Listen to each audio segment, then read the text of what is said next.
It's the Jason Smith Show. So much fun, it should be illegal. That covers you from coast to coast. One guy's from New York. I've actually started my own line of Geno Smith erotic fiction. One guy's from Chicago. I'm all about the Bears. About the Bears. No. Tressman. And they broadcast the show from Los Angeles. Hey, turn the Lakers off. There's a car chase on. Whoa! He's out. He's trying to run. Oh, he's trying to carjack somebody. Live from the Geico Fox Sports Radio studios. With Michael Harmon, here's Jason Smith. Greetings, hello, happy Monday. Welcome inside the Jason Smith Show with my best friend Mike Harmon. Live from the Geico studios where 15 minutes can save you 15% or more in car insurance. For more info, visit geico.com. Happy MLK Day. Holiday for many, not for us, but because we had some big football games yesterday. Kind of a big deal. Got the email from our managers, a week and a half ago saying, hey, listen, if you want to take the day off, that's absolutely fine. But this is a very important day coming up. Okay, that's fine. Big day to break down so much football. That's why we are here for you. I'm so excited. Tim, I know. I'm excited, too. I'm very, very excited about it. Mike Harmon is so excited he's wearing shorts and sandals today. Yeah, I'm fired up on it. No, it was a big weekend. Lots of activity, a lot of things going around in terms of, kids being ill, so having to watch your daughter grind out soccer game after soccer game. People are dinged up at this time of the year. People are dinged up. That happens. Others digging them across this country, digging themselves out of more snow and ice and everything else and frozen dungeons. But hopefully, I think they took advantage over the weekend of being able to say, hey, it's really cold out there. And then they just sat and watched a lot of football. Well, I'm just going to say good excuses. All right. Very good. Before we get to the biggest thing in the NFL this weekend, obviously, the Minneapolis Miracle. Just a few moments ago, an NBA Finals rematch went in the books, and to no one's surprise, it was Golden State defeating Cleveland. Iguodala takes another three right side. No good. And the rebound to Cleveland. And that's going to be that. Kyle Korver gives it to Fry, and the ball game is over. The Golden State Warriors close out the Cavaliers here on the Martin Luther King holiday with a superb defensive fourth quarter. Yay. Yes, Warriors Radio Network. 118-108. Outscoring and holding Cleveland to 17 points in the fourth quarter. Kevin Durant had 32 to go along with 8 assists. Steph Curry had 23. Almost, Phil Jackson. We're about halfway there. You can go back to sleep. No. Phil, you go back. The Knicks won, okay? The Knicks won. Porzingis was good. Ntilikina was good. The guy you drafted was good in 20 minutes. Almost had a triple-double. Now, we call this a Brokeback Mountain game because there's so much penetration and kickouts. Phil, I told you everything you need to know. You can go back to sleep now. All right. Active day for Phil. Coming off a big weekend and certainly a full slate of games today. I feel a little fired up on you here earlier. LeBron James, 32 points, 12 of 18 from the field. Only took 2 3-pointers. 8 of 11 from 8 of 13 from the foul line. What do you mean, 8 of 13? You missed 5?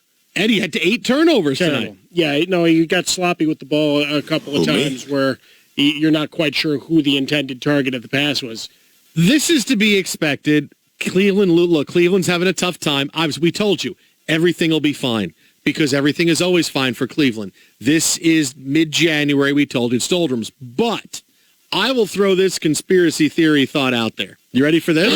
I love these. Here's my conspiracy theory. Hot takes and conspiracy theories here each and every night with you. That LeBron James has backed off the throttle of taking over, obviously because Isaiah Thomas is back. He needs to get back into the swing. He had 19 tonight, Isaiah Thomas, and 4 assists, played 32 minutes. He was 8 of 21 and 1 of 7 from 3. Everything will be fine. But, how many years can LeBron say, we need more help? We need more help at the trade deadline. We need more help. We need more help. 10 plus 1. If I was going to go back to my math days. Let me throw this back at you, that LeBron is kind of backing off the throttle a little bit because he wants to make sure, I want Dan Gilbert and everybody to see that we have warts and we have to make a move at the deadline, whether it's DeAndre Jordan or somebody else, so we stay active when we can. Because if I was playing at a superhuman level like I was for the most part of up until a week and a half ago, then everything would be fine. Wouldn't need to get anybody. We're good. We don't. No. I want to make sure that we get somebody at the deadline. So I'm going to ease off just a little bit. Ease off that yoke just a tiny bit. So we make sure at the deadline, oh, hey, you know what? We really do need another piece. Let's go get that other piece. How do you like that? What do you like that? I like Scale of 1 to 10. Scale of 1 to 10. Where do you like that at? 10 being it's absolute true, 1 being no way. I think it's a nice hot take that's kind of simmering. Okay, all right. We put it in that 7. Nice, solid. All right, I like 7. Okay. 7.5. Good. 7.5. I like 7.5. Very nice. I'm making a beautiful girls reference. Solid 7.5.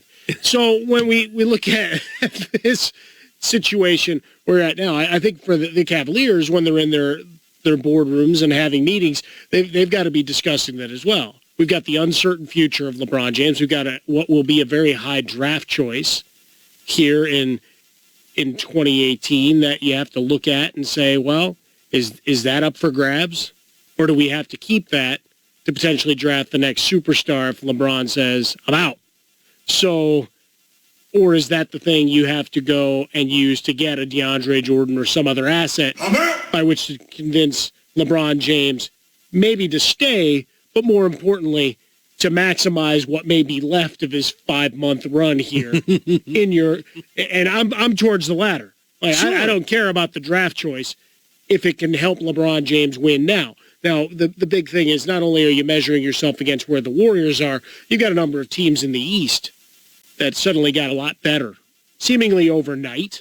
But since last season when it was, all right, it's us and the Celtics. And even then, a lot of people didn't believe in the Celtics. Like, they're number 1 seed in the East, but it was still like, really? They're the number 1 seed in the East. Not a lot of confidence. This year, a little different. Raptors are a lot better. You've got a couple of other teams that have found themselves up towards the upper division of the Eastern Conference. And now the Cavaliers, not only in their 9 of 12, I think it is, right? 9 losses in their last 12. They've got to think about, all right, how do we compete with this team? Which they did pretty well for 3 quarters. It's also playing leapfrog and making sure you hold serve against your own conference. Twitter at How About a Fresca, the Jason Smith Show with Mike Harmon live from the Geico Studios. I like that.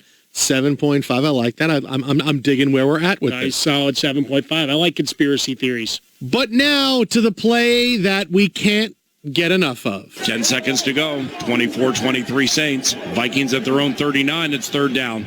3 receivers right, Thielen left. Marshawn Lattimore 12 yards from Adam. Case on a deep drop. Steps up in the pocket. He'll fire to the right side. Caught by Diggs. Stay up. Oh, he got loose. Oh, my God. 30. 10. Touchdown. Are you kidding me? It's a Minneapolis miracle.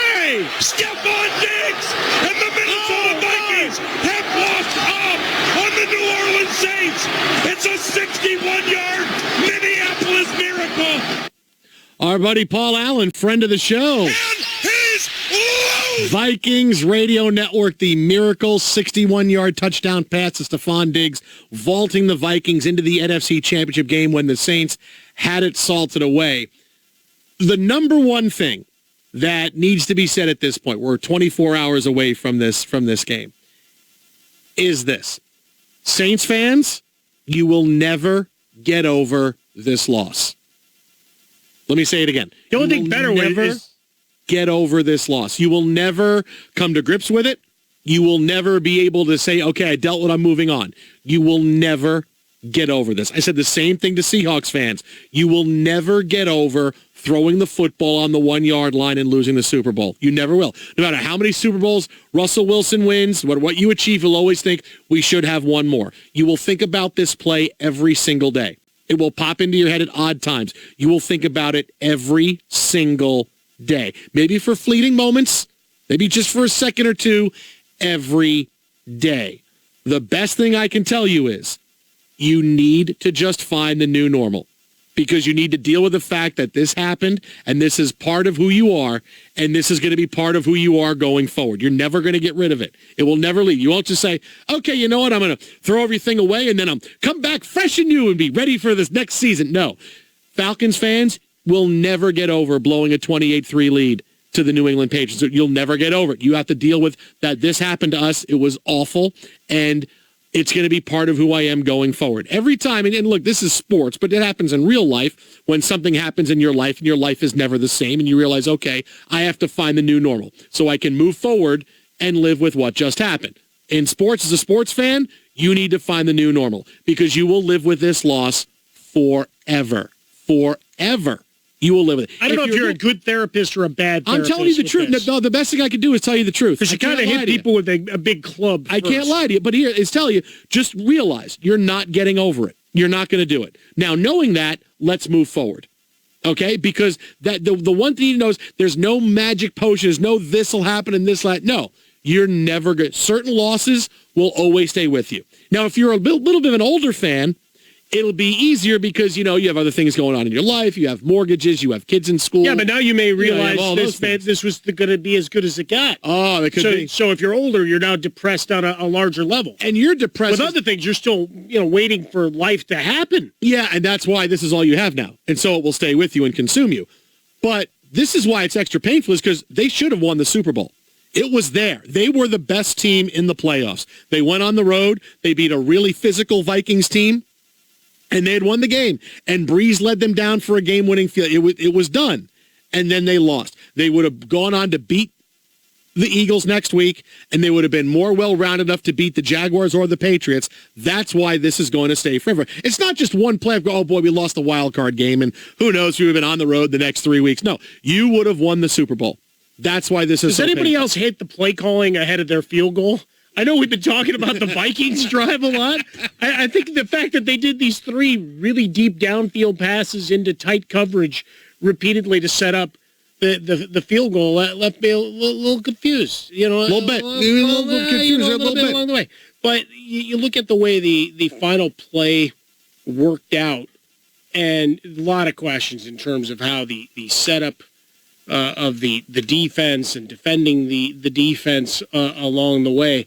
Like, yes, it's hindsight's 20/20, but you're wondering where's the deep men, right? Where you got to keep the ball in front of you. We'll get like to there's all of these questions about the play itself. Yes. But for Saints fans, certainly difficult. It was tough to that one shot, the ISO on Drew Brees that they immediately went to, and then I tweeted out a little bit earlier this morning the Instagram post of him, attending to the kids. I remember a 60 Minutes profile of Bruce Springsteen long ago saying, well, even if we go and we rock Madison Square Garden or insert whatever here, the next morning, I'm the dad making pancakes. So Drew Brees right back, not preparing for the next game. Now he's making pancakes. He's got to make, And TJ making pancakes. Congratulations on us coming back for a day, TJ. Fox Sports Radio, the Jason Smith Show with Michael Harmon, Twitter, at How About a Fresca, phone number 877-99 on Fox. Just know that I'm like Dr. Phil.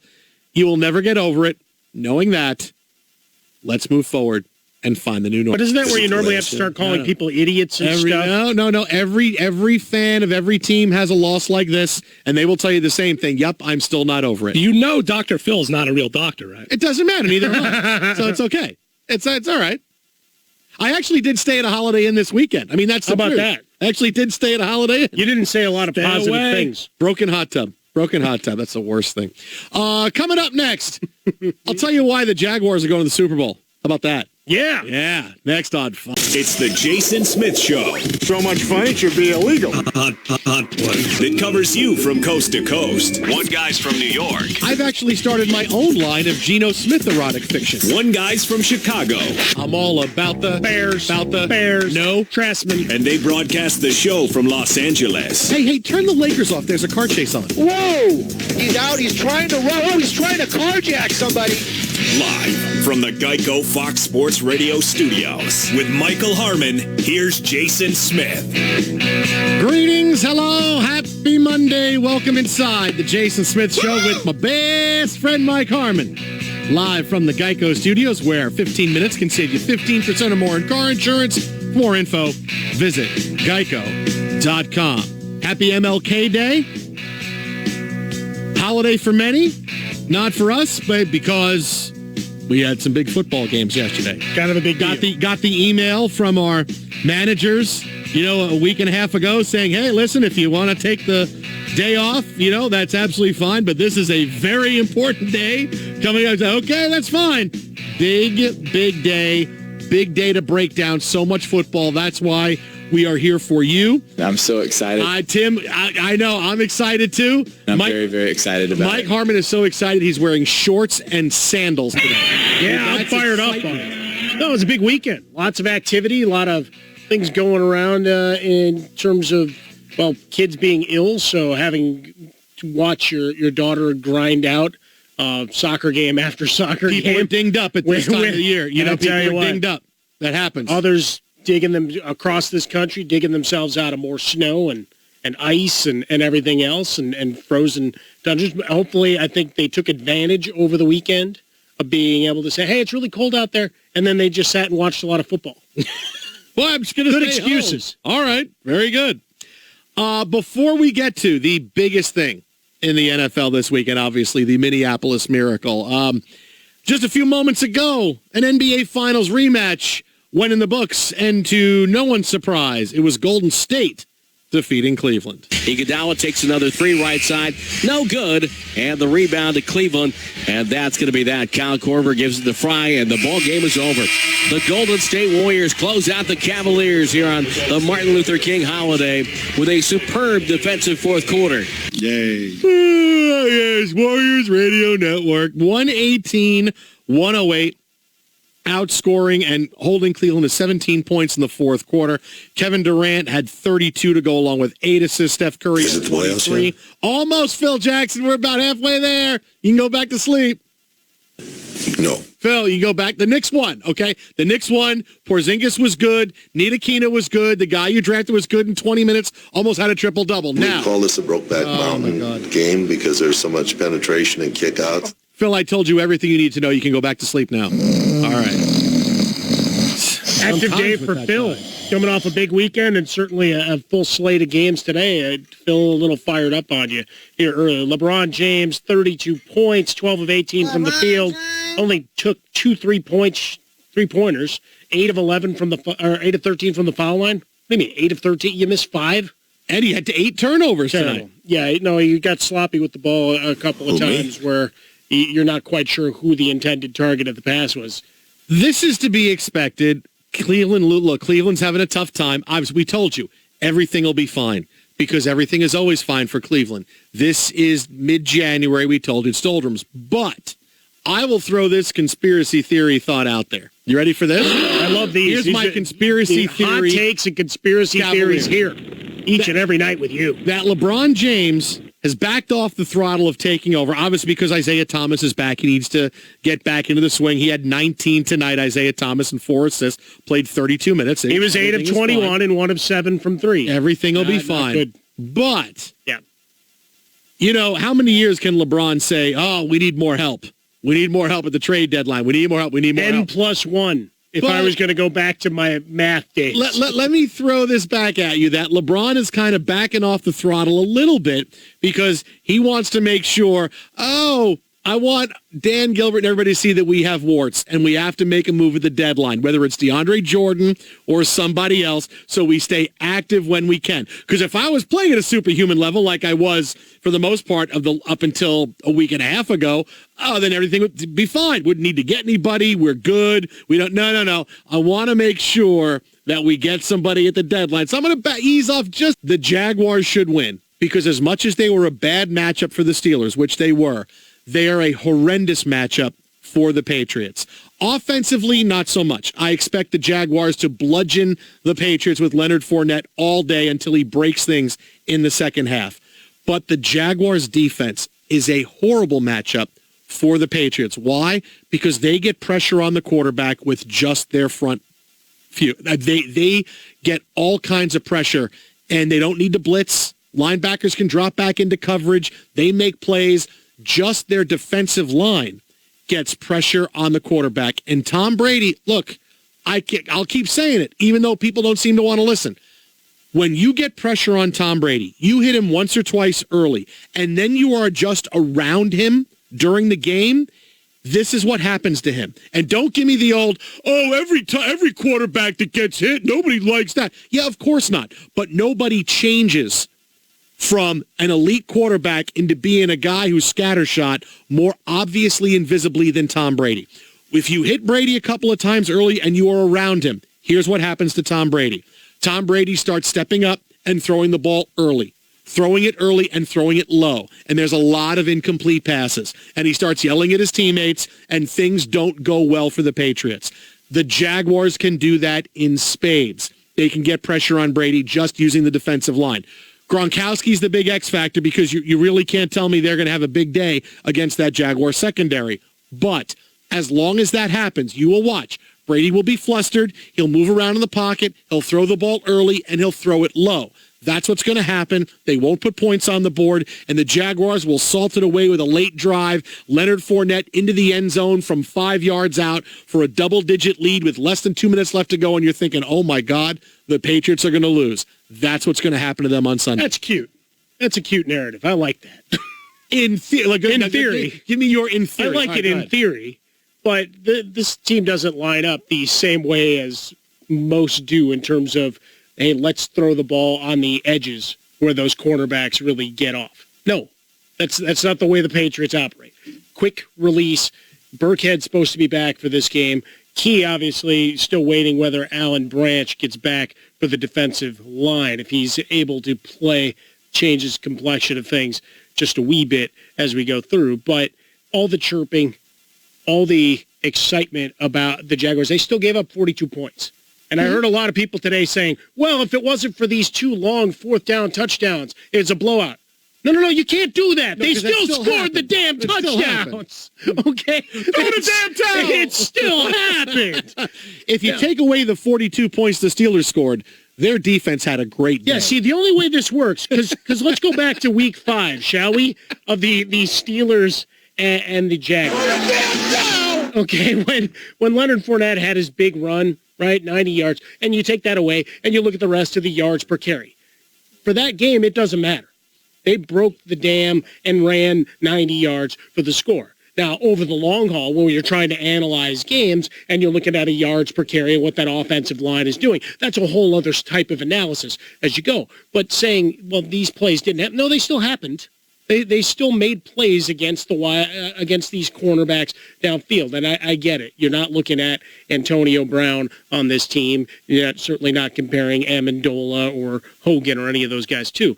But when you start adding the running backs as receivers out of the backfield and you get Burkhead back, it's a different offense than they've necessarily seen. And don't forget, New England only gave up 18 points a game as well. I know the Jets were 2 of the games and the Dolphins were 2 of the games. Trust me, Brady. After September, a much different team. All that stuff is great, but that's still going to happen to Brady as long as they get pressure on him. And you'll get Rex Burkhead out of the backfield who's going to turn around and go, why is the ball at my feet? And why was it thrown before I even turned around? Because that's what Brady does. Trust me, I've seen it happen to the guy. I've watched every game the bleeping guy has played.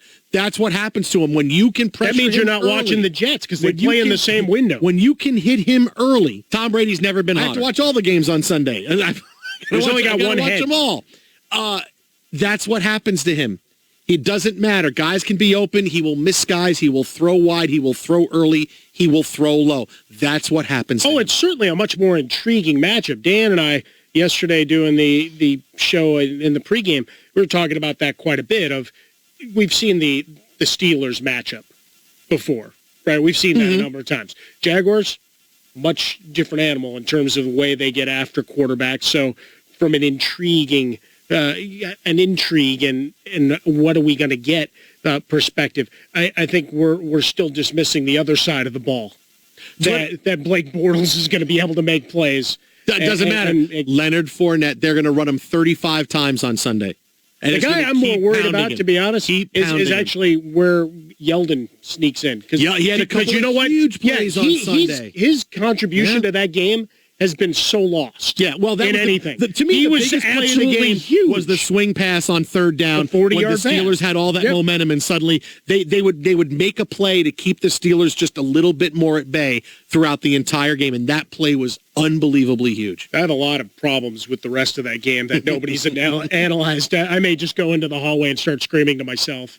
Twitter at How About a Fresca, the Jason Smith Show with Mike Harmon live from the Geico Studios. Coming up in 1 minute, a huge day for the future of the NFL coaching-wise. But first, let's find out what's trending from a man who you never have any questions about.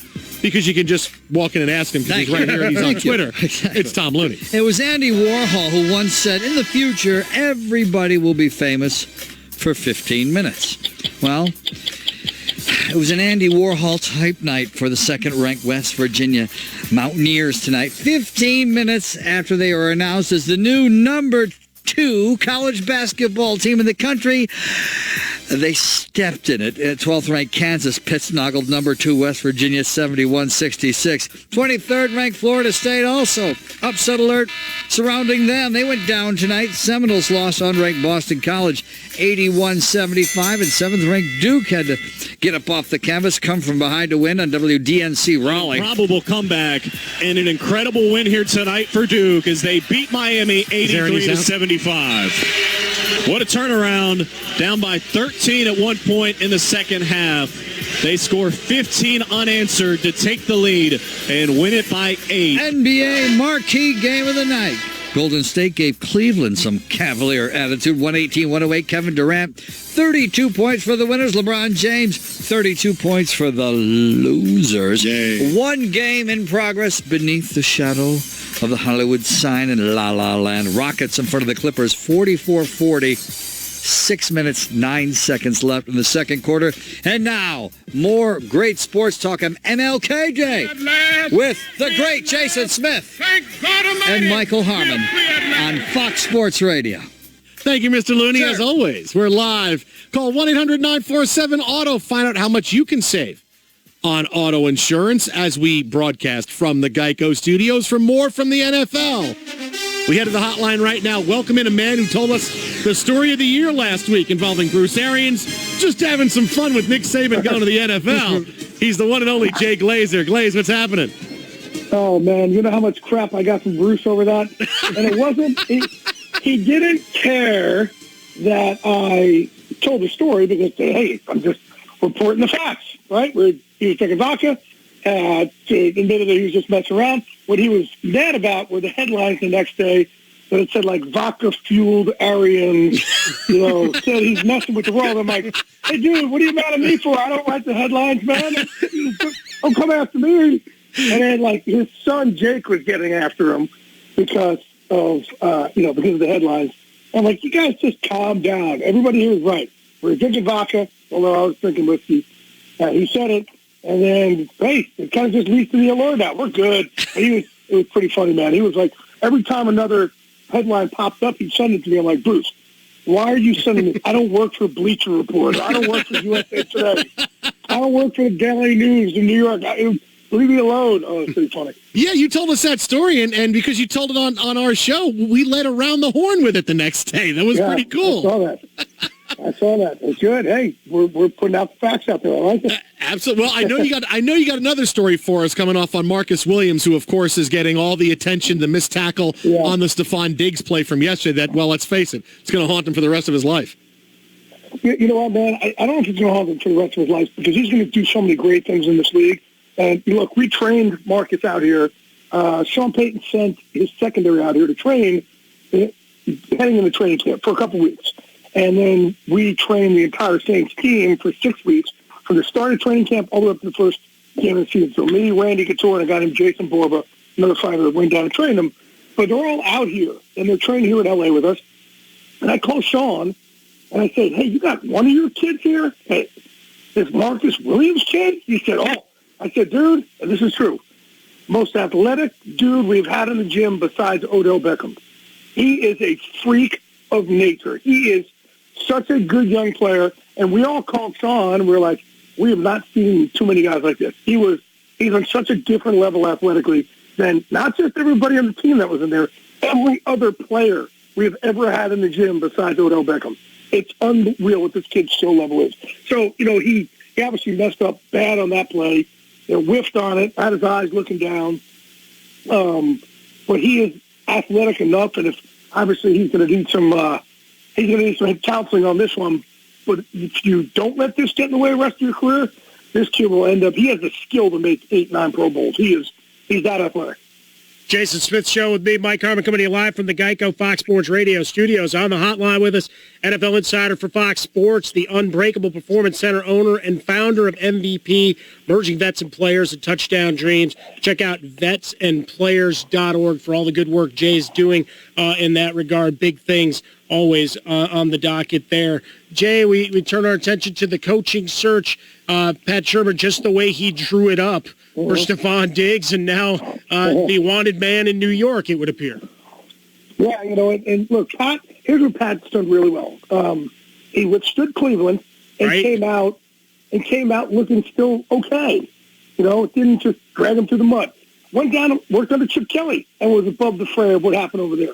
Then he's over there in Minnesota. This is what I really told when I've talked to GMs about him.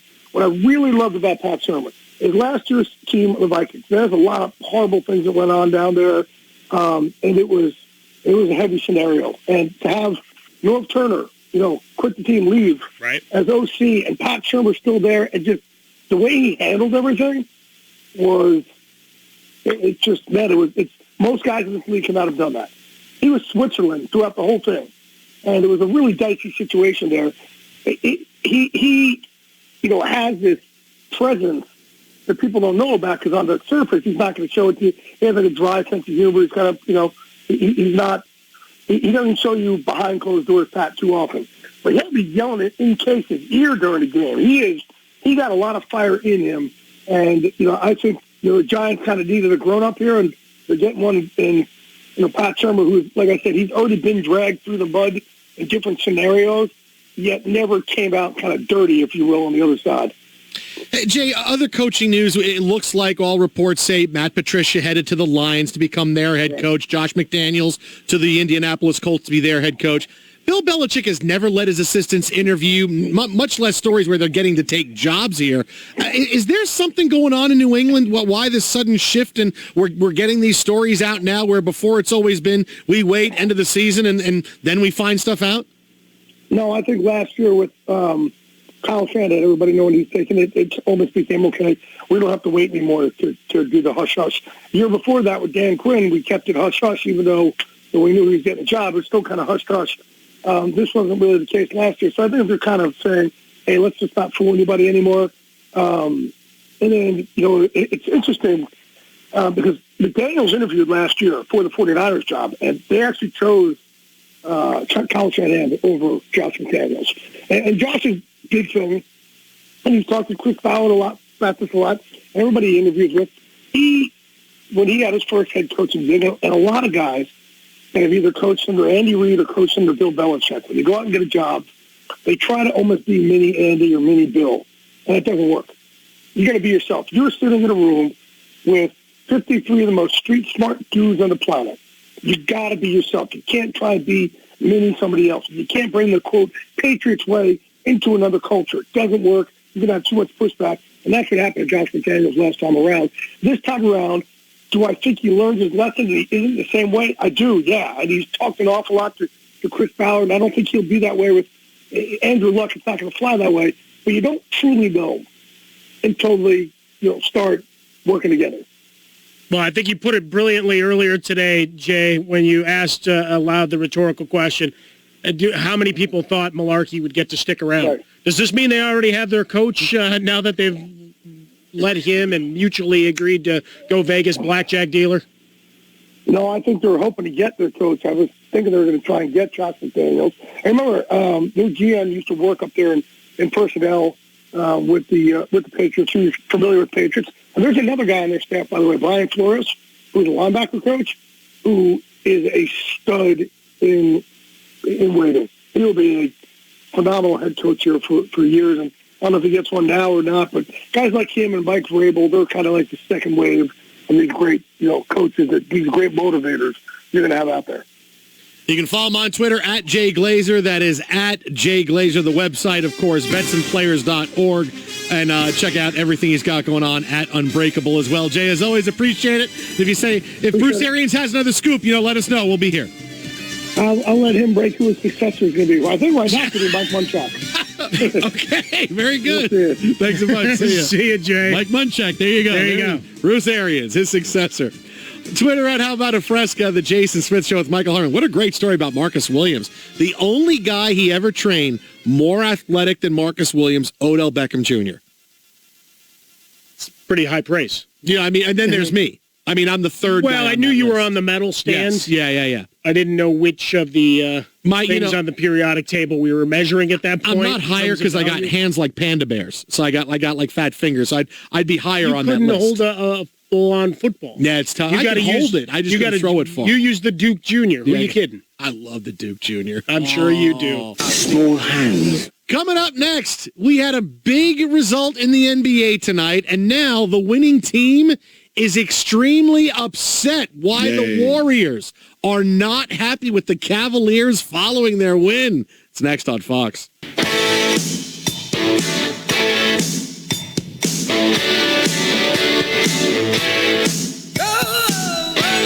Fox Sports Radio, the Jason Smith Show with Michael Harmon, live from the Geico Studios. Great news! You want to save money, go to geico.com, and in 15 minutes you could save 15% or more on car insurance.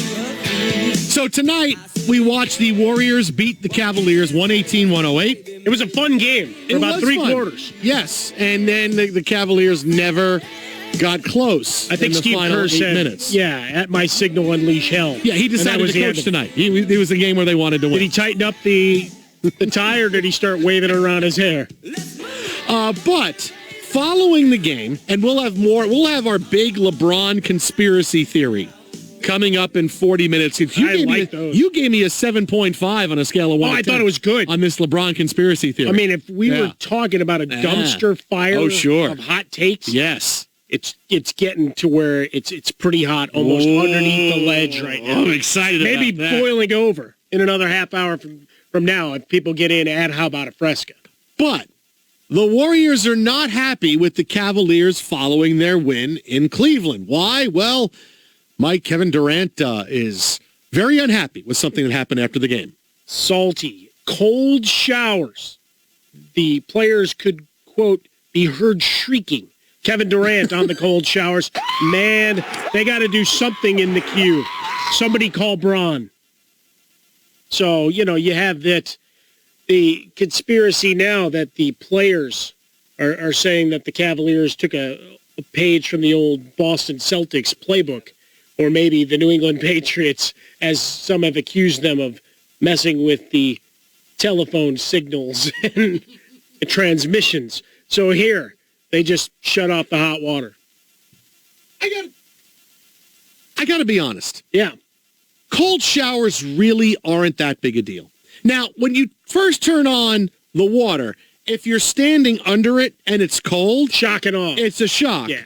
But if you turn on the water, wait, put your hand under it, if it's cold, after it hits your body for a couple minutes, your body temperature gets okay with it. It's not the most comfortable shower in the world, but you can shower enough in 3 or 4 minutes to be done and go, okay, it was cold and I didn't like it, but as long as it's not that shock, you let it touch your skin for a few seconds, your body warms up to it. A cold shower really is not that, it's not that awful. I'm just an NBA player who's made a couple $100 million. I'm accustomed to a certain style of life. Oh, I get it, but once in a while, if LeBron says, I'm turning off the pilot light, going with zero dark 23. Well, is this an extension of that? I like that. Look, just my social media accounts are off, and now so's the pilot. It's also, just remember, it's 28 degrees out there. So a cold shower is not necessarily the greatest thing ever. Yeah, no, but you're running around. He wasn't 28 degrees inside the arena. No, not inside, but now outside. Now, if they shut the heat off in the arena, now that'd be fun. That still plays a big factor. Yeah, but you're putting clothes on. You're warming up by then. You're not having to run outside unless LeBron had the wall taken down. Yeah, I want to see you do it. Who, me? This really strikes as another Kevin Durant. Like, unless other players start corroborating this story and this is nothing new. The Celtics used to shut off the air conditioning on the Lakers back in the 80s. In the summertime. And let's not lose sight of the fact that Frostberg said he would like to see me take a cold shower and then go outside with no clothes on. I didn't say I wanted to see it. I said I'd like you to do I think he was talking about the theoretical see versus with his actual eyes. Oh, you don't have the guts. Oh, Pat Riley now. You're suddenly. Oh, I like that. Fox Sports Radio, the Jason Smith Show with Mike Harmon. Do we have the actual? We're looking for the actual audio of Kevin Durant in the shower. What happened when the water went on? So hopefully we can bring that to you in the next few minutes. But that's all sorts of creepy. That goes against some of those capital J journalism standards, doesn't it?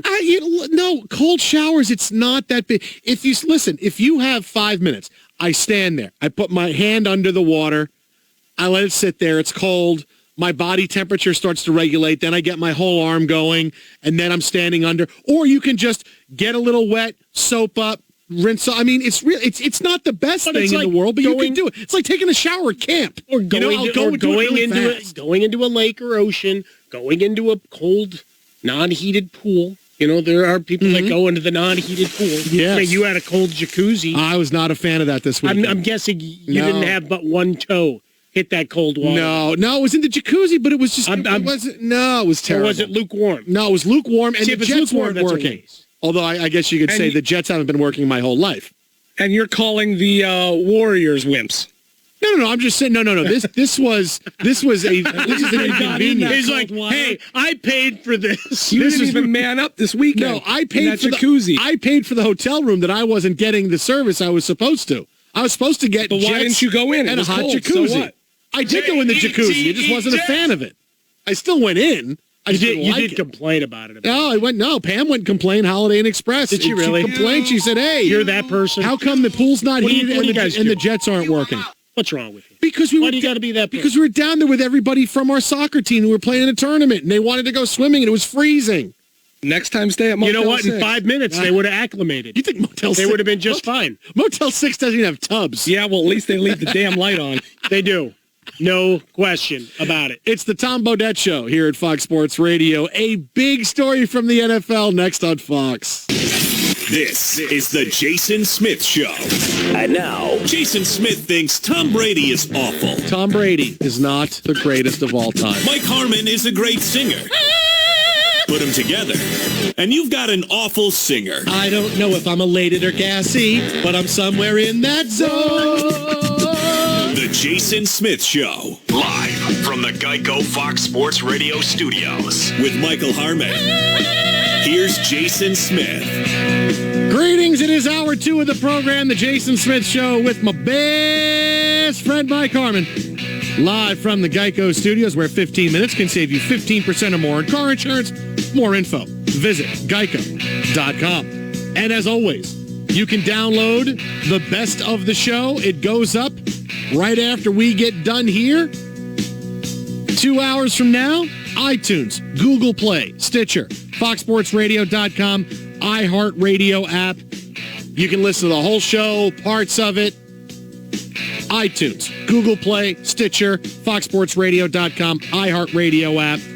Anywhere you want, whatever you want. Rate us, give us 5 stars. We'll love you forever and ever and ever. You listen to my telling you why the Jaguars are going to beat the Patriots. My big advice for Saints fans, which we'll get back into again. Duval! But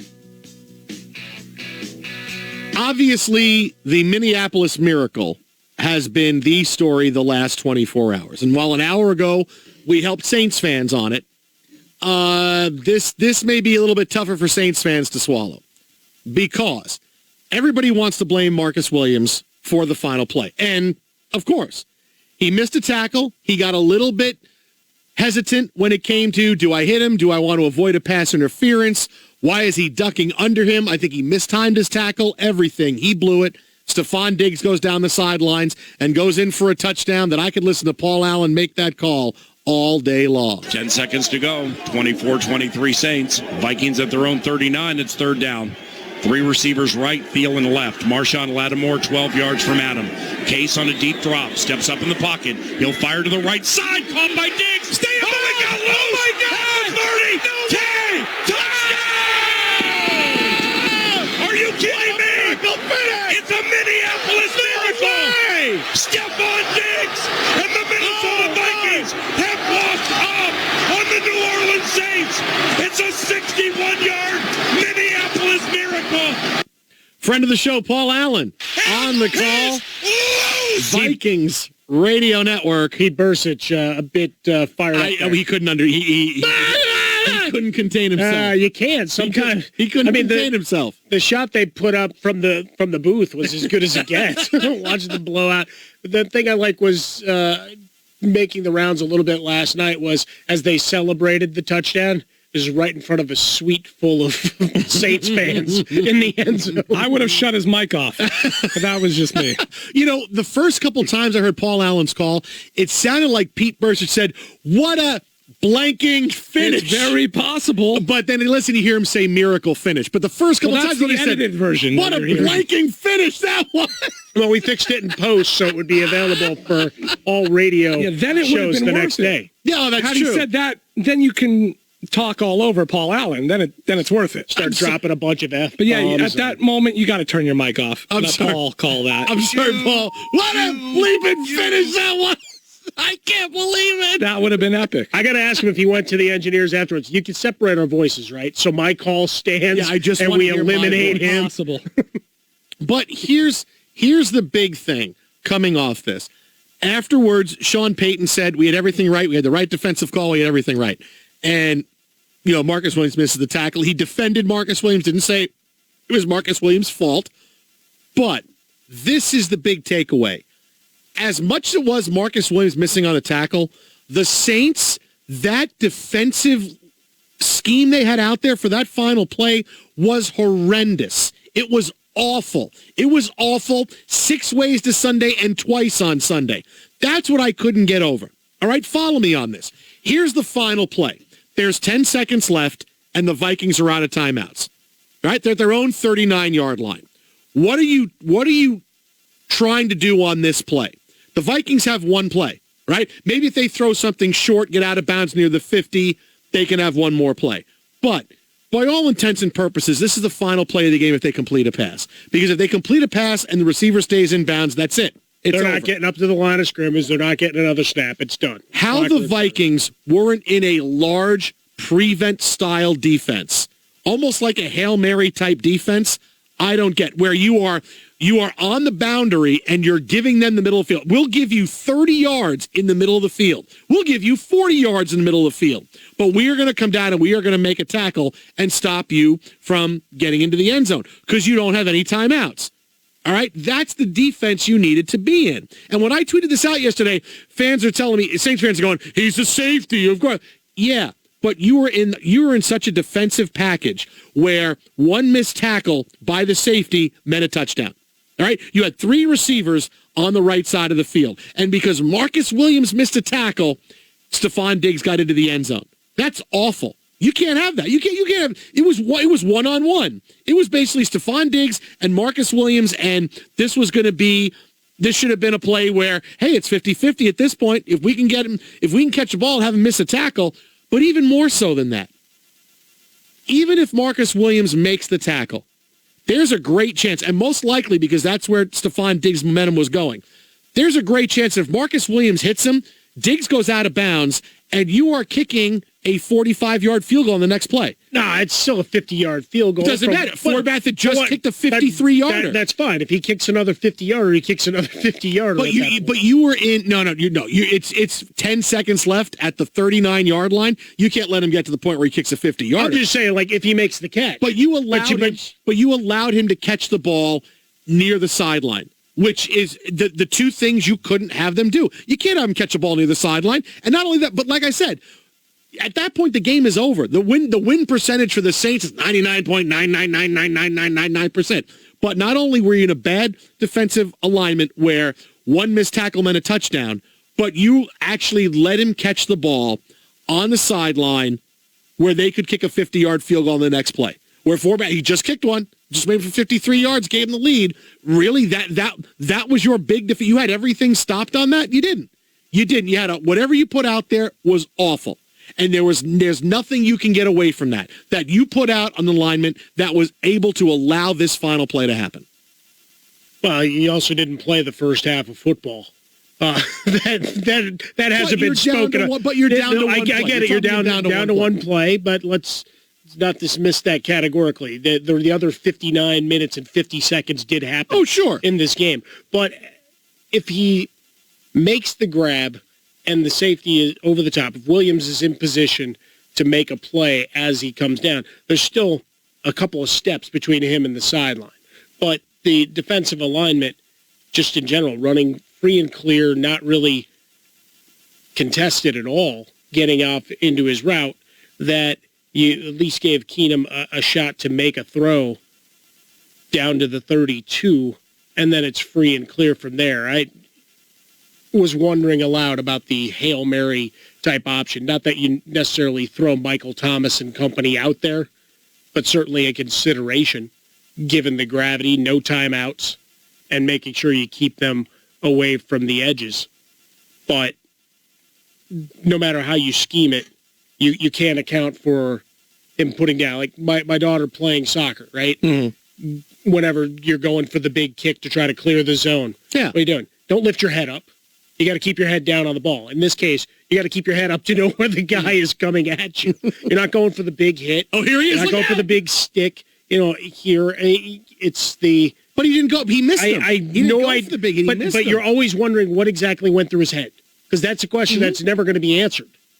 What went through your head is not the answer you're getting. It's, this happened and this won't define me. And those are great sentiments. Yeah. But it's like, okay, in that moment, as you're coming up on Diggs, what exactly went through your head when you put your head down and did a drive-by? I guarantee you he got caught between making a hit and not wanting to commit pass interference because he kind of ducks under him. He's almost past Stephon Diggs when Diggs is still coming down with the ball. So I would guarantee you he was there and he thought, I don't want to commit pass interference. It's going to be a field goal. So I kind of duck under, and you get in that point of indecision, and it just happened. I would bet all my money that's what it was. Because if he really wanted to go for the kill shot, he would have been there. Yeah, but he didn't have it lined up right. And obviously, he kind of went after. He mistimed it. Well, he mistimed it terribly. He mistimed it, and honestly, he didn't even go. He wasn't even on course to hit him. If he was off, almost like he decided, I got to back off him here second. Because I don't want to commit PI. I don't want to make that kind of play. And all he did was, knock his other DB over so he couldn't get up and make the tackle. I mean, it was just a confluence of circumstances. Yeah, the two receivers in the same zone, as you've heard all day and certainly watched this 9,000 times since it happened yesterday, the improbability of it all in terms of how the players all came in convergence on the sideline, and Diggs gets to walk in. Like, he's got to know there's no help over the top. Like, that's the other thing. In terms of the alignment, I have no help. There's no, but I don't know why you're not in some kind of umbrella coverage where I'll give you the sideline up until midfield, but then you got to have some kind of trickeration play where we're pitching the ball back and you're going, I'll give you that. But you're in an alignment where it was easy. I mean, that Keenum completion was he made a great pass. Don't get me wrong. He made a great pass, put it in a great spot. But Williams wasn't close enough to him to go up and make the play and knock the ball out of his hands or break it up. I mean, Diggs was open. They were not ready for anything on that play. That is an epic fail by Sean Payton and company. Because you can just say we were in the right all you want, because maybe that helps you sleep at night. Hey, we should have made the play. Marcus Williams should have made the tackle. We should have made the play. Where you were not in the right defensive alignment. You were not in something that there's 10 seconds left. We're going to keep you in the middle of the field, and we're going to stop you from getting something deep. Because what if that play was a Hail Mary? They're at the 40-yard line. Case Keenum could have thrown a Hail Mary. You're talking about just having a couple of guys down there. I mean, who else is down? There was nobody between Stephon Diggs and the end zone. So if that was just we're going to flood three guys down the side of the field, you're talking about a 50-50 jump ball. You're talking about 3-3, and that could have been a touchdown. Well, so now you start getting into he's going to have to commit and probably pass interference at the one. That was so inexcusable. And when Diggs is running for a touchdown, my first thought on the play, when I'm watching it live, I'm going, oh my God, and I'm waiting for someone to come flying at an angle because that's going to be the tackle. I'm going, Stephon Diggs should have ran out of bounds because now the time's out. But there's nobody. And I realized nobody's coming. It all happened in my head in like a second. I'm going, he's going to get hit. He should have. No one's coming. That's a touchdown. Oh, my God. I mean, that's really Marcus Williams is going to bear the brunt, but that was a horrendous job of play calling by the Saints. It was awful. And let's get to the thing that really mattered. The fact that they didn't kick the extra point. So it was either -5 or 5.5. Maybe it was 4.5 for some. But that is kind of a big deal. So it's the one part of it that was really interesting if you stuck around. It would have been awesome to see, like Thomas Morstead is out there, for the Saints, they could run the play. If Keenum just took the snap and bulldozed his way into the end zone for a 2-point conversion, spikes the ball in Morstead's face. Yeah, no, just an interesting run of events. And even with the New Orleans possession before that, wasn't terribly pleased. You're passing the ball all over, and then all of a sudden on 3rd and 1, when they know, all right, we're just going to run it straight into the line, a play that has no chance in hell of getting you the first down. It's like, all right, we're playing for the field goal now. Like, forget that. Keep running the offense that's moving you down. You still have half a minute. Twitter at How About a Fresca, the Jason Smith Show with Michael Harmon. Phone number 877-99 on Fox, live from the Geico Studios. More on this game. I got a great message for the Saints fans. But coming up next, I'll tell you exactly why the Jaguars are going to the Super Bowl. Fox.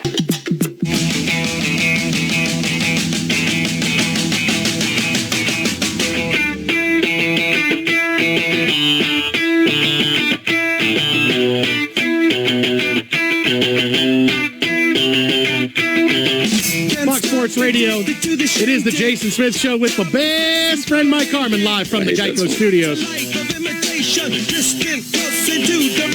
And I'll have a great, what I think is, look, I'm biased because it's, my thing, but I believe I have a great message for Saints fans. I'm biased because, it's my thing. I'm biased, but I think I have a great message for Saints fans. I got a great message. It's tough, but there's no way I can cut up that loss yesterday. But I think I have a great message for them. Like beer is still flowing on Bourbon Street. So we'll have that coming up. I also have my conspiracy theory for the Cavaliers and LeBron James coming off the loss of the Warriors tonight. We always like those. Be warned, everybody, get your tinfoil hats ready. But you've given this conspiracy theory a 7.5. Oh, I like it. If on a scale of 1 to 10, if 1 is no way and 10 is absolutely it's true, you've given this a 7.5. Oh yeah, I go. This is pretty good. Okay, take that for data. This is passive aggressiveness at its finest. Okay, explain it to me. David Fizdale, I will. You're going to be the coach of the Lakers at some point very soon. But let me tell you now why the Jaguars are going to beat the Patriots. Well, you skipped right over the weekend votes of confidence from Jeannie Boston. And for Rob Pelinka, here we're at dinner and smiling together. Everything's great. We won't make a move until we talk to Bill Walton first, and then we'll decide, and we have to call David Fizdale, what we want to do with the Lakers coaching position when Magic Johnson steps in the interim. The Jaguars are going to beat the Patriots. I say this despite the fact the Jaguars are doing my least favorite thing in the world, appearing very self-satisfied after beating the Steelers.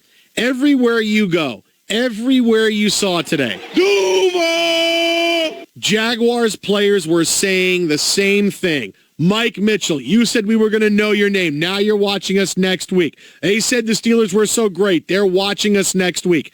Everything there was oozing with self-satisfaction. Look, you had Jalen Ramsey after landing back in Jacksonville, who, look, at worst, he's the 3rd best cornerback in football.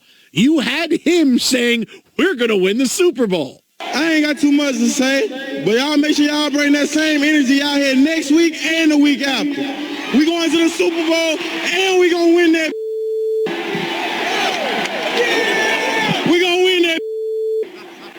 Duval! All right, 2 things. Number 1, I don't know why he's using a microphone because it's only by a dozen Jaguars fans. Is that too? It's too soon, bro. Well, there were a couple of 100 people waiting for autographs, if nothing else. The week after, Mark Brunell doesn't count as a fan. Jimmy Smith doesn't count. Keenan McCardell. Did you say Jimmy Smith was there? I said Jimmy Smith. What? Who else was there? MJD. Oh, sure, MJD. Fred Taylor. None of those guys. But the week after next is the Pro Bowl.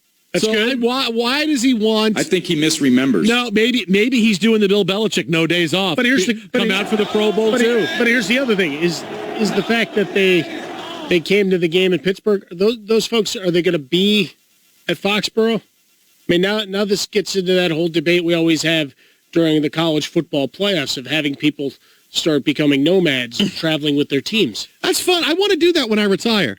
I'd love to be able to do that. I'd love to be able to do that.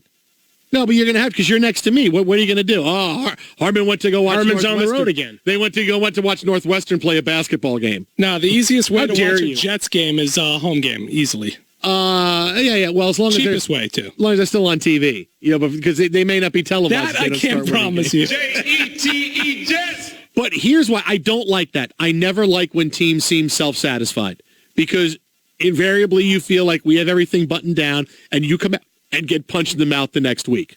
And that's what I think is going to happen. But I could get punched in the mouth, Jason. The Jaguars were a bad matchup for the Steelers. The Jaguars are also a very bad matchup for the Patriots, because the Jaguars, one very simple thing, they pressure the quarterback using just their defensive line. That's so unbelievably huge. You don't have to blitz to create pressure. This is why it's a big deal. And no one can give me the old, no quarterback likes it when there's pressure on him. Yeah, I know. But no quarterback changes. It is true. Right. But no quarterback changes so visibly like Tom Brady. No elite quarterback changes so Aaron Rodgers doesn't change like that. Cam Newton doesn't change like that. Nobody changes like Tom Brady. Because, trust me, I've seen Tom Brady play every single bleeping game. What happens is this, and not every team can do it, but if you can pressure him and hit him a couple of times early, as long as you are around him on plays, and the Jaguars' defensive line is that good, as long as you are around him, he will do two things. He will throw the ball early, and he will throw it low. And he'll throw it at the receiver's feet, whether he's throwing it to a running back out of the backfield, Gronk over the middle, Brandon Cooks 15 yards downfield. That is what happens. The Jaguars will do that to Tom Brady on Sunday, and they will force him into a horrendous game, because that's what the defensive line can do. And I know that they're going to have a plan for the Jaguars secondary. I know they're, okay, this is what we're going to do and do. It doesn't matter when Brady throws the ball early and low. I've seen it. I've seen it so many times. He changes. He barks at his teammates. He gets mad. He changes. And this is not a great Patriots offensive line to begin with. And he needs to hit guys out of the backfield to keep that offense humming. They can't keep if they keeping the running backs in, then guess what? Gronk ain't going to be open over the middle.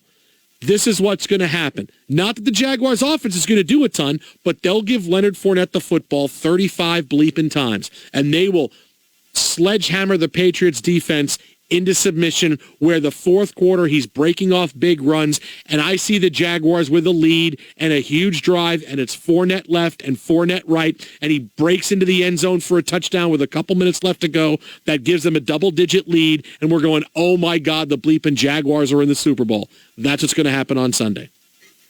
I like your prop theory. There you go. This one's a worse hot take than the one that you've unloaded on me with the Cavaliers. I'm sorry you don't like it. It's a great theory, and I do agree that the matchup defensively is a worse one for the Patriots than you would have seen from the Steelers. Why? Because we've seen that act a few times.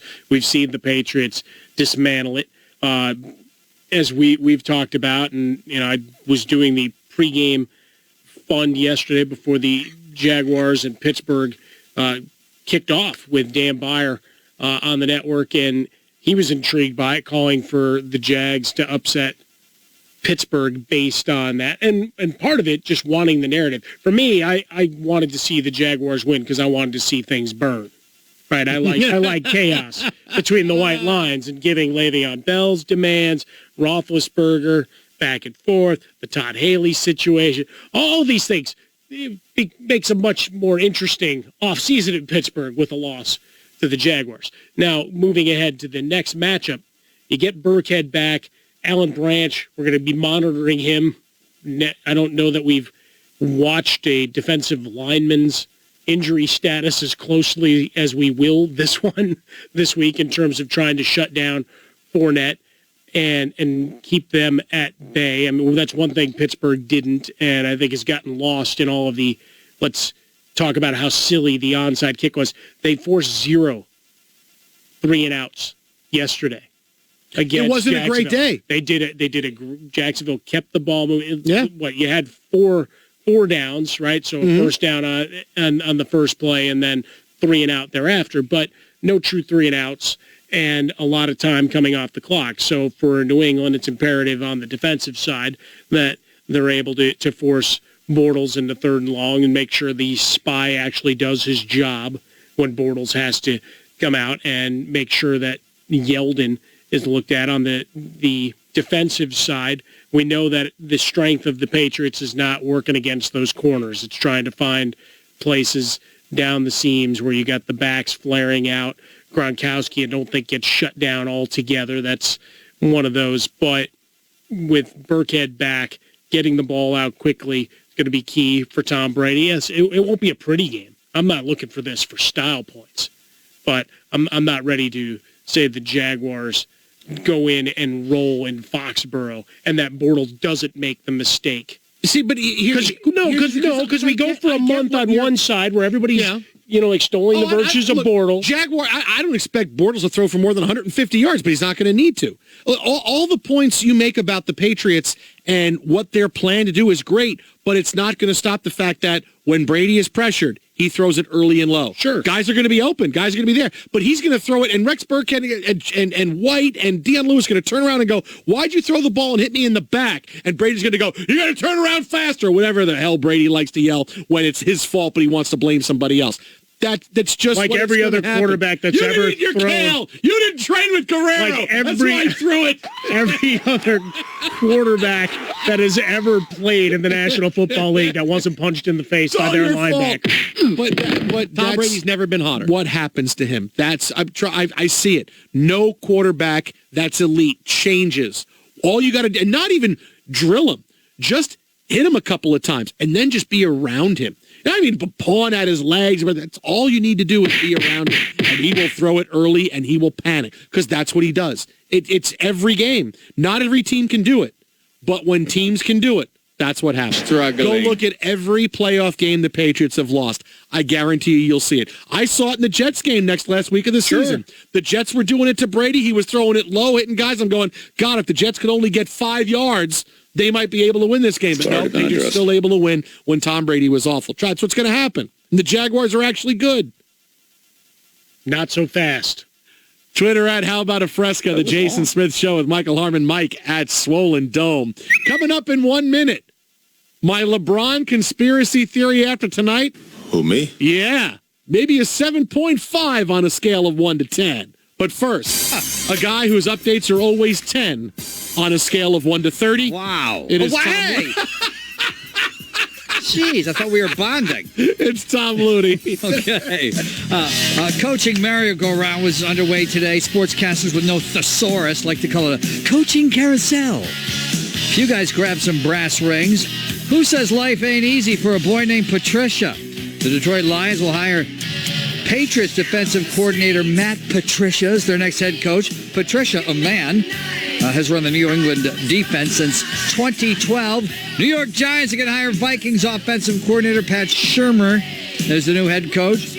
Patriots offensive coordinator Josh McDaniels will give it another go. He failed miserably in the Mile High City. He'll be now in Indianapolis, Indiana, down the street from St. Elmo's, coaching the Indianapolis Colts. Texans defensive coordinator Mike Vrabel can interview with the Titans for their head coaching job. To Major League Baseball we go.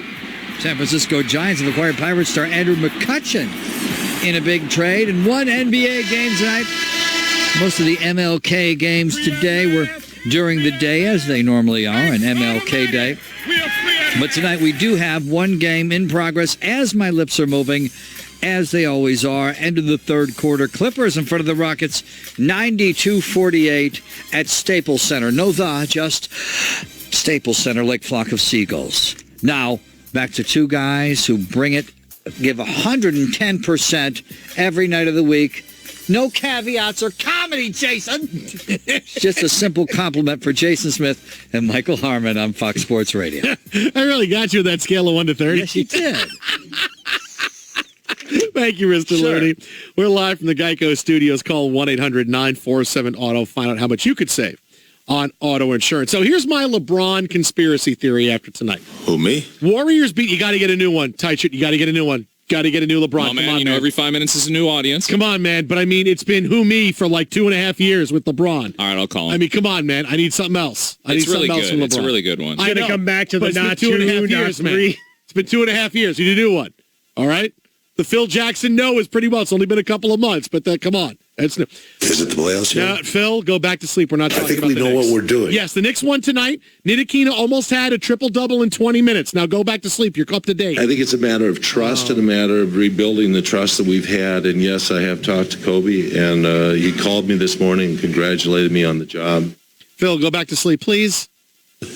No. All right. Go read a book. No. All right. Then I'm just going to talk and you shut up. All right, there we go. Warriors beat the Cavaliers 118-108. Big night for Kevin Durant, 32 points, 8 assists. LeBron James, 32 points, 8 rebounds, 6 assists tonight, had 4 blocks, only took 2 threes, 8 out of 13 from the free throw line, 8 turnovers. Now, no, don't worry. I'm not saying LeBron James is throwing games. Boy, that would be a great hot take, though. LeBron's throwing games, 877, 99 on Fox. But if someone now clips that up, I think you're going to jail or getting sued or something. I can't get sued for that. That's a pretty big allegation. No. I can't get sued for out-of-context things. I can't get sued for it. I don't know, just the way you threw it out there. I don't know. I am slanderous, libelous, hatred. I was a big fan when Letterman would play the late-night unfair edit, and he used to do it with Schwarzenegger all the time, and he would just cut stuff Schwarzenegger would say together. And I remember my favorite was Schwarzenegger from the same speech says, "I will not rest until California," and then butt it up to, "is spiraling downward into oblivion." Yes. Yes. I do remember that cut. But, I mean, and I don't know who's got a better beard right now, Letterman or Matt Patricia, but Rubber baby buggy bumpers. LeBron carried the Cavaliers for a long time. Needed to. They had a slow start. Carried them. Now Isaiah Thomas is back. And as we said, LeBron will ease off the throttle a bit because he's going to be ready for the postseason.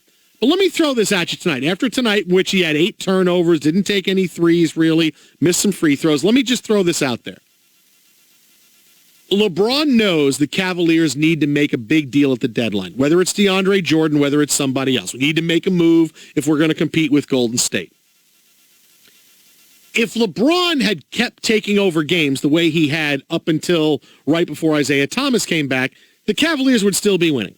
Right? And there'd be Dan Gilbert might say, yeah, we don't need anybody. We're fine. We're good. We're winning these. We got this. We got Isaiah Thomas back. He's our big addition. We're absolutely fine. But LeBron easing off the throttle, he knows we're going to lose a fair amount of games.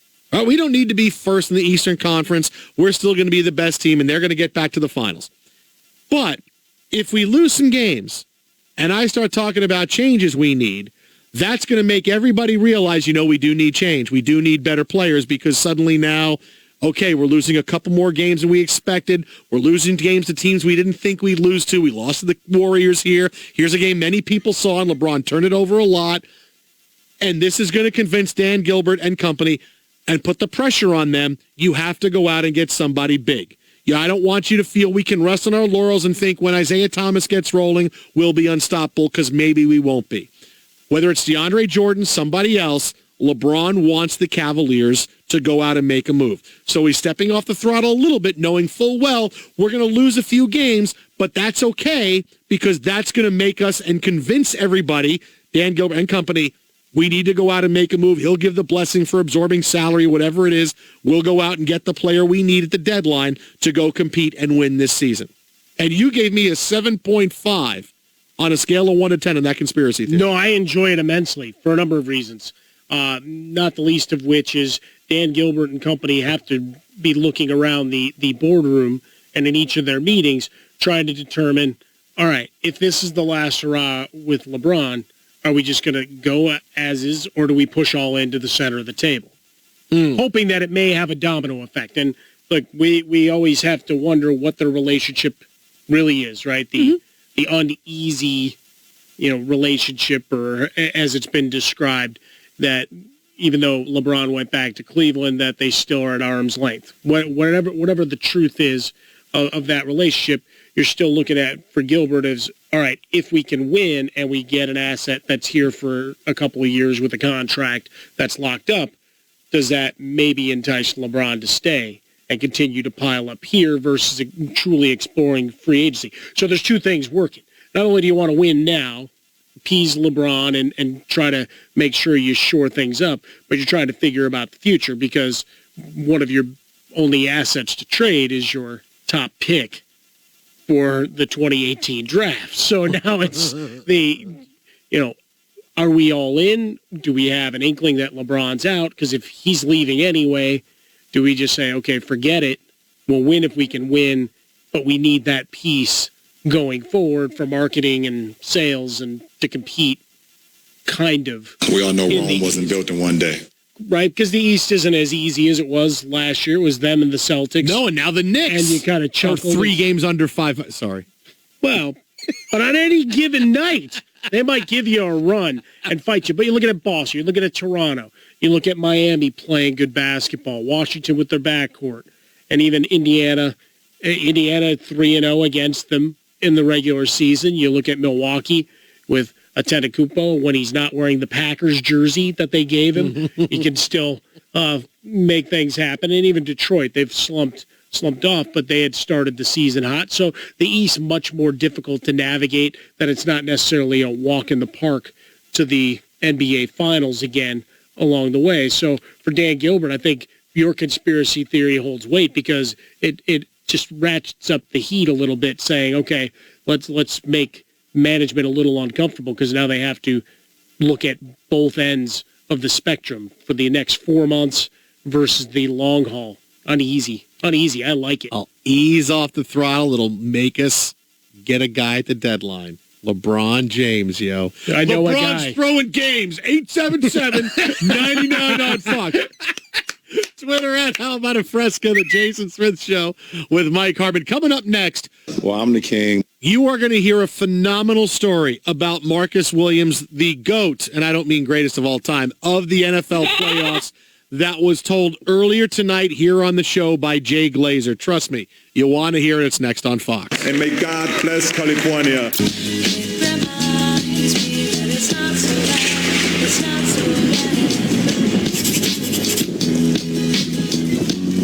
Dear New Orleans Saints, sorry what happened yesterday. Boy, that kind of sucked. But go back. Maybe it's revenge for what happened in the 2009 NFC title game. Remember when we couldn't ponder passing? Ha ha ha. Hey, we got Brett Favre and Jerry Rice in the trunk. They got that stuff on their backs. They're playing touch football with each other in commercials. Should we let them out? Give me back. This is Stan. BS. This is a bad defensive alignment on that last play, too. I like that commercial with Brett Favre and Jerry Rice throwing passes to each other, wearing the big back braces. It's kind of fun. We just keep seeing all sorts of crazy it's stuff. Fun in a men of a certain age, way there. I like that. I like to see that as a TV show. Favre and Jerry Rice decide, I don't know, they can do something that younger men can do, and can they pull it off? I don't even play football because that's stupid. But I mean something else. Don't we kind of have that now with that Terry Bradshaw show? They go on a road trip and Henry somewhere. Winkler hanging out. Yeah, no, but I mean Shatner, whoever else. I don't want guys who are old. I want guys who are contemporaries. Guys who are a little bit older, than I. Guys in their 50, guys that are 50.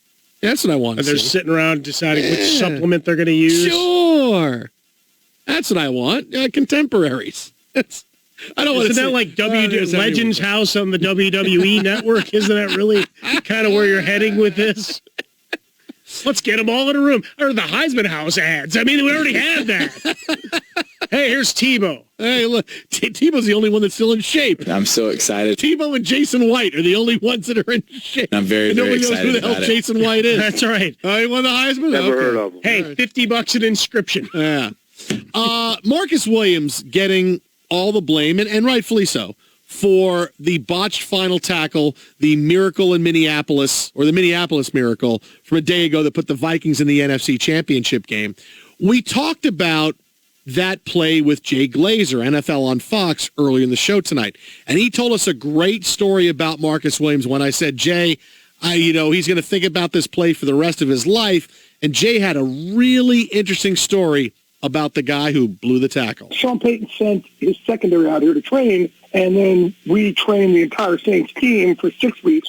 And I called Sean, and I said, hey, you got one of your kids here? This Marcus Williams kid? He said, oh. I said, dude, and this is true, most athletic dude we've had in the gym besides Odell Beckham. He is a freak of nature. He is such a good young player. And we all called Sean, and we were like, we have not seen too many guys like this. He's on such a different level athletically than not just everybody on the team that was in there, every other player we have ever had in the gym besides Odell Beckham. Obviously, he's going to need some counseling on this one. But if you don't let this get in the way of the rest of your career, this kid will end up. He has the skill to make 8-9 Pro Bowls. He's that athletic. There we go. Great story from Jay. Most athletic guy that he's ever trained besides Odell Beckham Jr. It's high praise given the number of top-level athletes that have gone through that center and those that keep clamoring to come in. It keeps growing, and man's got so many businesses anymore. It's surprising that he has time for vodka with Bruce Arians, but still getting it done. But for Marcus Williams, I mean, one of the key points to this whole Saints season is how the defense that had been such a question mark for years rose up. And then right as everybody jumped onto the narrative in the biggest moment, there's this type of letdown and this type of miscommunication and this type of just poor alignment. No timeouts left. It was bad. It was no extra help circling over. And obviously, yes, he's the safety coming in for the big hit.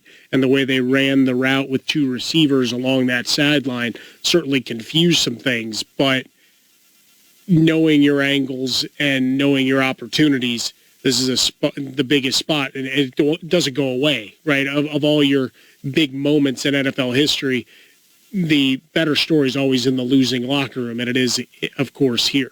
I don't know. It's not a better story. It's just a bigger story. Well, the better story for our business. Yeah. Stephon Diggs walking to the end zone and then throwing his helmet and potentially, hurting someone really badly as that flies through the air. I'm going to throw this for you. What if Stephon Diggs stepped out of bounds? Isn't that a 15-yard penalty throwing his helmet, and suddenly now the Vikings are out of field goal range? I mean, what if he stepped out of bounds? I mean, he knew, but you can never be sure. He didn't think it, but they had to go back and look at it to make sure, and he didn't. He wasn't even close. But what if he stepped out of bounds? And you can't be sure at that point if you're him that you know you didn't step out of bounds. I mean, you're talking about guys on the field without helmets on. He's throwing his helmet. Isn't that a penalty? Can we get Paul Allen on and simulate that? Woo! Hey, Paul, what if he stepped out of bounds? Why do you ponder taking your helmet off and throwing it? The ponder passing would so pale in comparison to the response to that. I mean, think about that. Twitter at How About a Fresca. Think about if he had stepped out of bounds, you got to call it, right? I mean, that suddenly it's out of bounds, and instead of kicking a 50-yard field goal, no, there's 2 seconds left, and you're throwing a Hail Mary from midfield. Just think about that for a second. That's next level. They might have defended that one better. Twitter at How About a Fresca, the Jason Smith Show with Michael Harmon. Coming up next, the best message I can possibly give to Saints fans. And it will help everybody else in any walk of life. Fox. This is the Jason Smith Show. Oh, all right. Yeah. Most of the time you hear sports. Sports. Real sports. But other times you have to suffer through god-awful impressions. Like these. Jerry Jones. I was in a hot tub in 1977 with Lonnie Anderson when she said, you should buy the Cowboys. Stephen A. Smith. And where is Skip? You can't keep telling me he's on vacation or he's called in sick because you have someone with a cutout of his face in front of me, but it's not Skip. Caesar from Planet of the Apes. Family. I'm speechless. Live from the Geico Fox Sports Radio studios. Michael Caine speaks through his nose like this. Now with Michael Harmon, here's Jason Michael Caine Smith. I really think we got to redo that with more Caesar. More emphasis on Caesar. Come on, for your consideration, best actor. And let me just tell you, and let me just be honest with you. This past weekend, your and my daughters both played in the big soccer tournament. There was a lot of soccer to be had. A lot of soccer this weekend. A lot of travel, a lot of soccer. One of the girls on Zoe's team, her dad, phenomenal guy. He comes to all the games, brought snacks for the girls. Is great. I love his daughter. Was he dressed up as Caesar? Player. No, his name is Caesar. Is he? So every time I hear someone say his name, I go, "Hey, Caesar, you family." I expected him to turn around and just see Andy Serkis, center midfield, throw it. Or he just starts breathing that way when I see him. That'd be kind of funny. It'd be a good move. I'd like to see that play out in front of you. I just like saying his name. He says, Caesar. And I want to talk to him like, I'm Jason Clark or James Franco. Talking Caesar. Well, when James Franco had a good reputation, was a good guy. It's Caesar, listen to me. Caesar, don't do this. I mean, what if I walked up and just said that? He would go, I think he might punch you in the face. What the hell is wrong with you? In the face! You get really mad. That's pretty good, though. Name your kid Caesar. Oh, that's a strong move. That's how you'd have to talk to him. Caesar, this is wrong. There should not be war. Caesar! Caesar! Traumatic childhood. Everything sounds just so much emphasis and gravity to everything you're doing there. Always some music swelling in the background. And TJ, as far as it goes for Caesar, salad days of the Planet of the Apes franchise. TJ. For your consideration, best actor. I'm so happy Berman and TJ are going to be back for one day. I wonder what we talk about ratings all the time. Do you hate me enough to let me come back for 1 week with TJ? I mean, is that in the contract? Can I come back? Like, you know what? One day, We're paying you anyway. Get back here. I mean, I know not the Super Bowl because you need Trey Wingo and Susie Colbert to, but can I, but Tej. Well, they said at the end of that game last night when Stephon Diggs was running towards the end zone, some 40 million Americans were sitting around their televisions and watching that grandiose moment. How many trumpet the return of Berman and TJ? And out of the James Woods Diggs town towards the end zone. Okay, one, you don't want to do James Woods reference. No, but he was in Diggstown. I know, Diggstown, nicely done. What else are you going to say? Just go to Lou Gossett Jr. and be done with it. And you and I, the only two people that know what Diggstown is. The Vikings on the case, Keenum, as they beat the Saints. Who dat nation going home, DJ? You got me wanting to go watch Diggstown again. But Diggstown was a really fun movie. Should we have a viewing party, like all of the folks for here? Diggstown? No, for the return of Berman and TJ. Okay. How many puns can we get on? Suddenly, all the ratings for the end. That's what everybody's waiting for Berman and TJ to come back. The triumphant return. That's what we're waiting for. But people felt so compelled and so moved by this. St. Nick Foles, the Foley artist.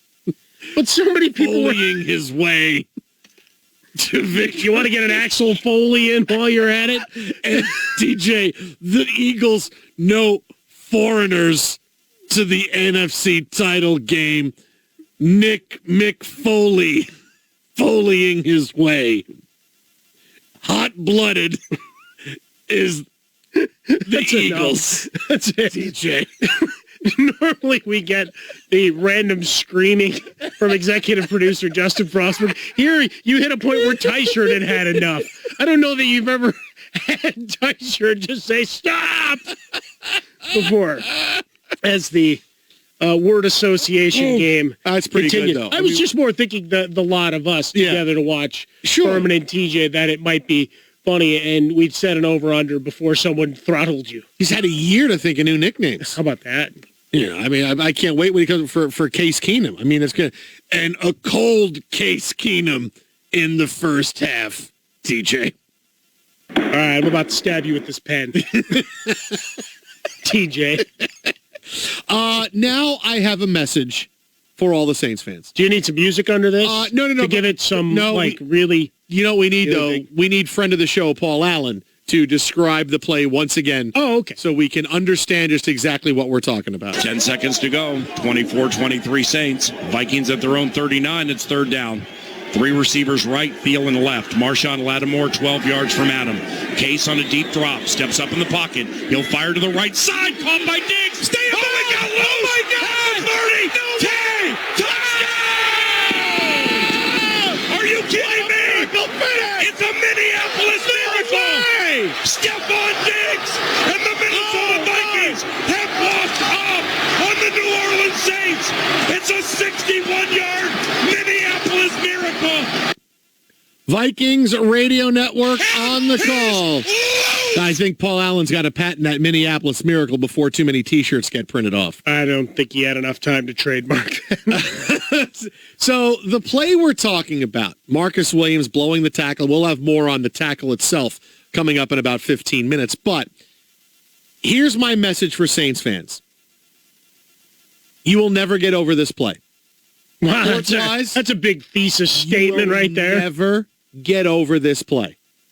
And there's no way I'm going to couch it, but no, you will never get over this play. You will think about this play every day of your life. It will pop into your head at odd intervals. Many teams have plays they will never get over. Fans, I still think about the 86 and 98 AFC championship games. I won't get over it. I won't get over Familia giving up that bleeping home run in the ninth inning of Game 1 of the World Series. Stop. But you will never get over this play. So the best thing you need to do is to find a new normal, because this is how you're going to move on as a fan. It sucks, but you have to deal with it. Now, obviously, in life, there's many bigger things. You find the new normal. Things happen in your life that suddenly your life is never the same. This is from a sports fan perspective, obviously. But this loss defines you, defines your franchise. The sooner you accept that this will always be a part of you, then you're close to trying to not moving on, because like I said, you'll never move on from this. You'll know. Ask Seahawks fans who are still going to think the rest of their lives we should have another Super Bowl. We should have won back-to-back, but Pete Carroll decided to throw to the end zone, and we're never going to get over it. Many teams have situations and plays like this you won't get over. It hurts this badly because the Saints would have won the Super Bowl. They were that good. They were on the cusp of beating a team that many people thought were going to make it. They have a great defense. They're a great all-around team. Breeze went down and got the points at the end. This was it. You would have beaten the Eagles next week because Nick Foles is not walking out with a victory, and you would have gone to the Super Bowl and beat the Jaguars or the Patriots because you were the most complete team in the NFL.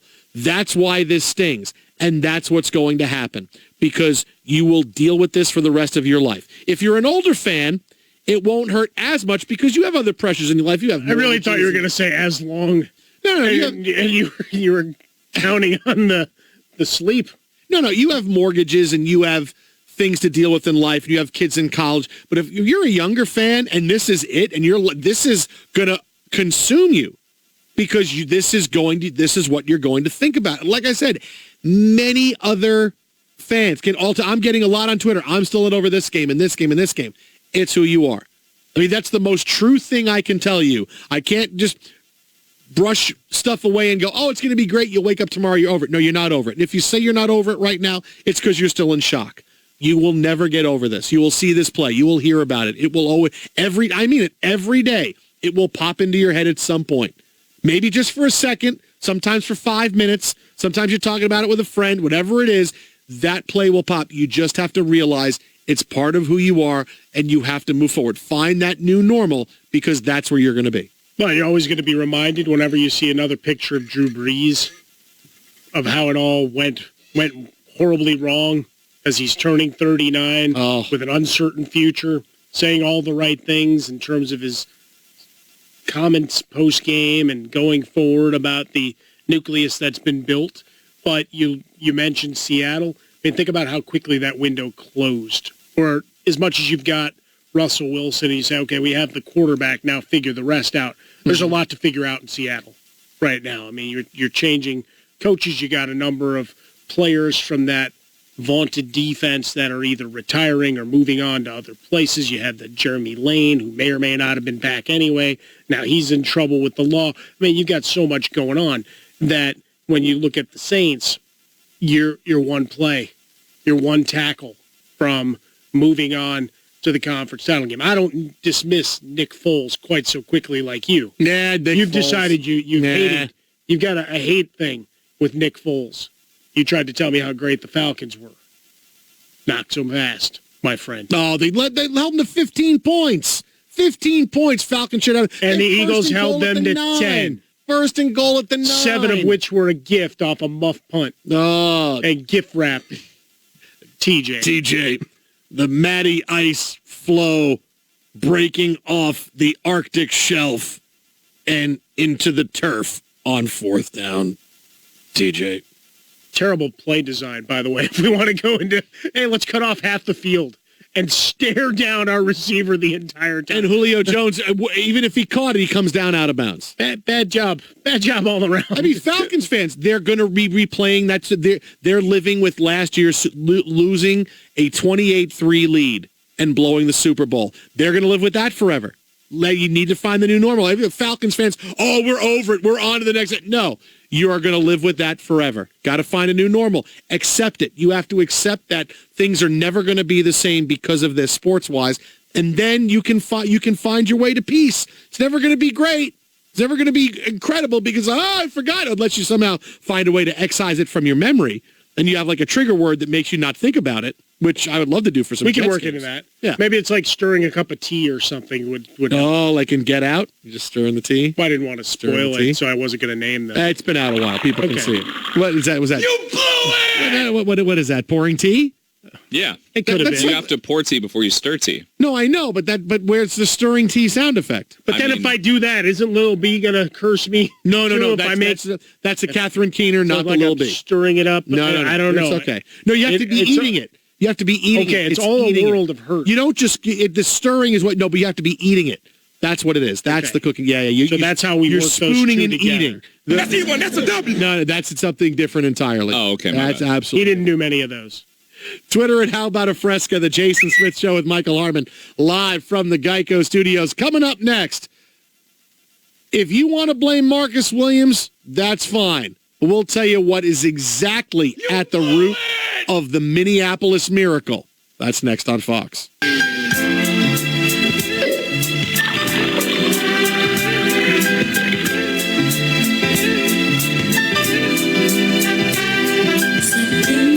Fox Sports Radio. Need a little slide over baby music after what we're going to tell you what went on between the Rockets and the Clippers. We're live from the Geico Studios. Great news. You want to save money? Go to geico.com, and in 15 minutes you could be saving 15% or more on car insurance. I'm happy as hell. No, Nick Saban, this does not involve you. We'll get back into the true blame for the Saints and Vikings final play in about 10 minutes. But Clippers beat the Rockets 113-102.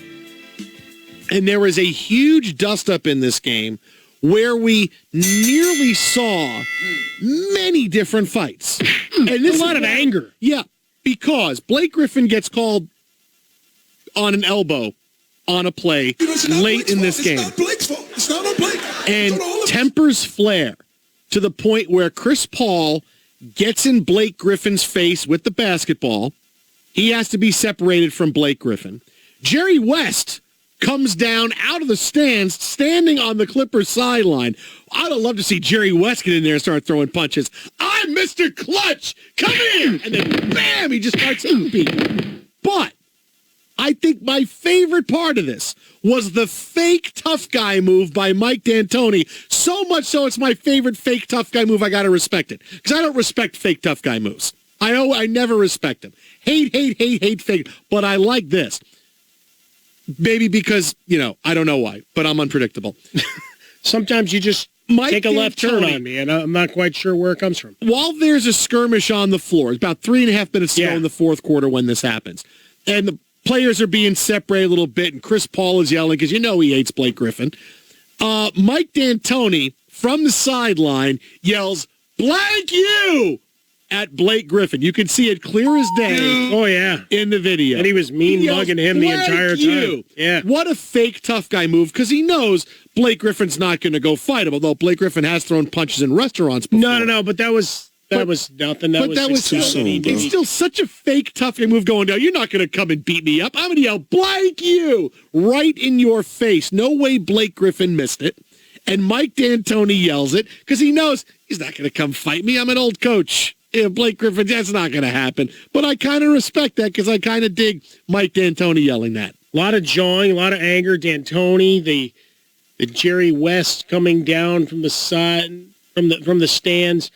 The call that got made, I'm really still not quite sure exactly why that was the tipping point, that particular call. The whole thing wasn't a big deal. I mean, it's got to be something that was... No, they were jawing and going at each other all night. There was a lot of physical play as we watched it here in the Geico studios that you could sense that there was a lot of tension. Obviously, you had a trade that involved many of the players here on the court. My guy Lou Williams was in there trying to play peacemaker, 31 points, 9 assists in 40 minutes of action for Lou Williams as they try to really ramp him up towards an all-star berth, perhaps.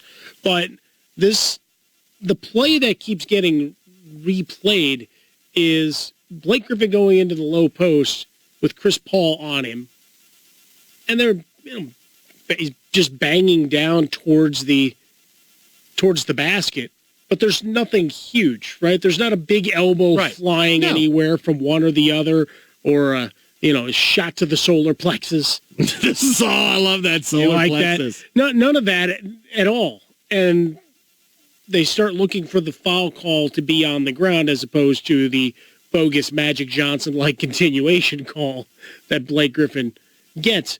But after that, all of a sudden you've got a swarm of people at mid-court and a lot of stuff that we can't say on air for fear of losing our FCC license. Now, I don't know exactly, what push, because you had Trevor Ariza was getting in Blake Griffin's face too, and there was so many things. Let's let Lou Williams, your buddy, your favorite player. My favorite guy. Your daughter's favorite player in the world. Lou Williams, who did not score 50 points tonight. He did not, but Lou Williams did score 31 in 40 minutes starting for the Clippers, 12 out of 19 from the floor. He had a big night. Clippers starting to win some games now. They're 22-21. Rockets are feeling their way here a little bit. Everything is fine. Now they've lost a couple, but that's okay. But your buddy, your pal, Mr. Scholarship winner Lou Williams, weighed in on this after the game was over and talked about the big brouhaha and Mike D'Antoni yelling, Blake, you! to Blake Griffin. Let's take a listen to Lou. Paul coming back. Blake Griffin had to leave the game. There's a lot in between the lines. Good basketball. What's happening there? I think that's brotherly love right there. Those guys been together for so long. They're back on they're both back on their home course tonight, with Chris being here for such an extended period of time. It's an emotional game, like you said. I'm sure both guys really wanted that win, really wanted to have that one under their belt, so that's what you saw. I'm curious, with you being a vet of the game, Chris Paul got his tribute video. He got about 3/4 of the crowd giving a standing ovation. Was that deserving of all he's given here? This guy's a future Hall of Famer. The things that he's done for this league, the inspiration that he's given the young guards. I think Juwan had a rough night just because he saw him on the other side of the floor. He has that type of impact on the game, so it's well-deserved. All right, thanks. All right, so there was Lou Williams afterwards about Blake, and very benign words from Lou Williams. Well, it would have been great if Lou would have said, does he deserve us? No. Thank him. Not at all. No, you want an update, though? This now has escalated into something even worse. No, but wait a minute. The Jets are involved? No, the Jets are not involved, but people are now putting out the Michael Jackson Thriller eating popcorn wide-eye thing because this has gone next level. Ashley Brewer, ABC7 Ashley on Twitter.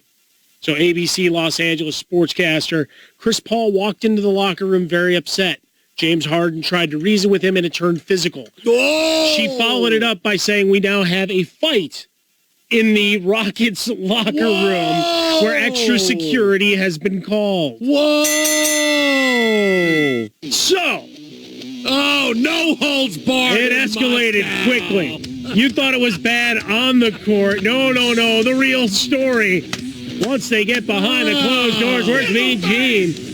Might have been in the fence. Do you think Chris Paul was pulling his beard? I mean, is that a dirty thing in a fight? No, I think it's one of those no holds barred. No disqualification, anything goes kind of match. I'm so excited. No holds barred in Moscow. Let's get it on. Yeah, her next was, there's a fight in the Rockets locker room. Security guards called for extra security. This is amazing. I mean, this was more, for Blake Griffin, it was more of we talked about the cumulative effect of what happened tonight. He got his jersey ripped during a play. There was one play I saw when he tried to see, when you're playing in the schoolyard, the ball's going out of bounds, you turn and grab it and try to throw it off the guy in front of you. And he threw a ball dodgeball style off the back of one of the Rockets players that I don't think the Rockets took that very kindly. But that's a play that happens during a game. Griffin gets tossed. He winds up throwing his jersey into the stands and everything. But it's all the escalation. But she had actually tweeted out 23 minutes ago, again, at ABC7 Ashley. This game's about to turn into a WWE match. Oh, this is awesome. Oh, come on in, if you will. Unbelievable. Ashley Brewer's got this. Wow, a physical confrontation. James Harden and Chris Paul. See, now the thing is, though, is I default when I see Chris Paul and I see Chris Paul going at Blake Griffin, I say, I'm just defaulting to Kevin Hart and The Rock. I mean, I'm just defaulting to that. I'm missing the top 2 feet of my body. I mean, I'm defaulting to Kevin Hart and The Rock anytime I see Chris Paul trying to get into it with somebody. I don't know why, but I just do. I just default to that. Well, it just gets you excited. We've got some other reporters that are talking about this.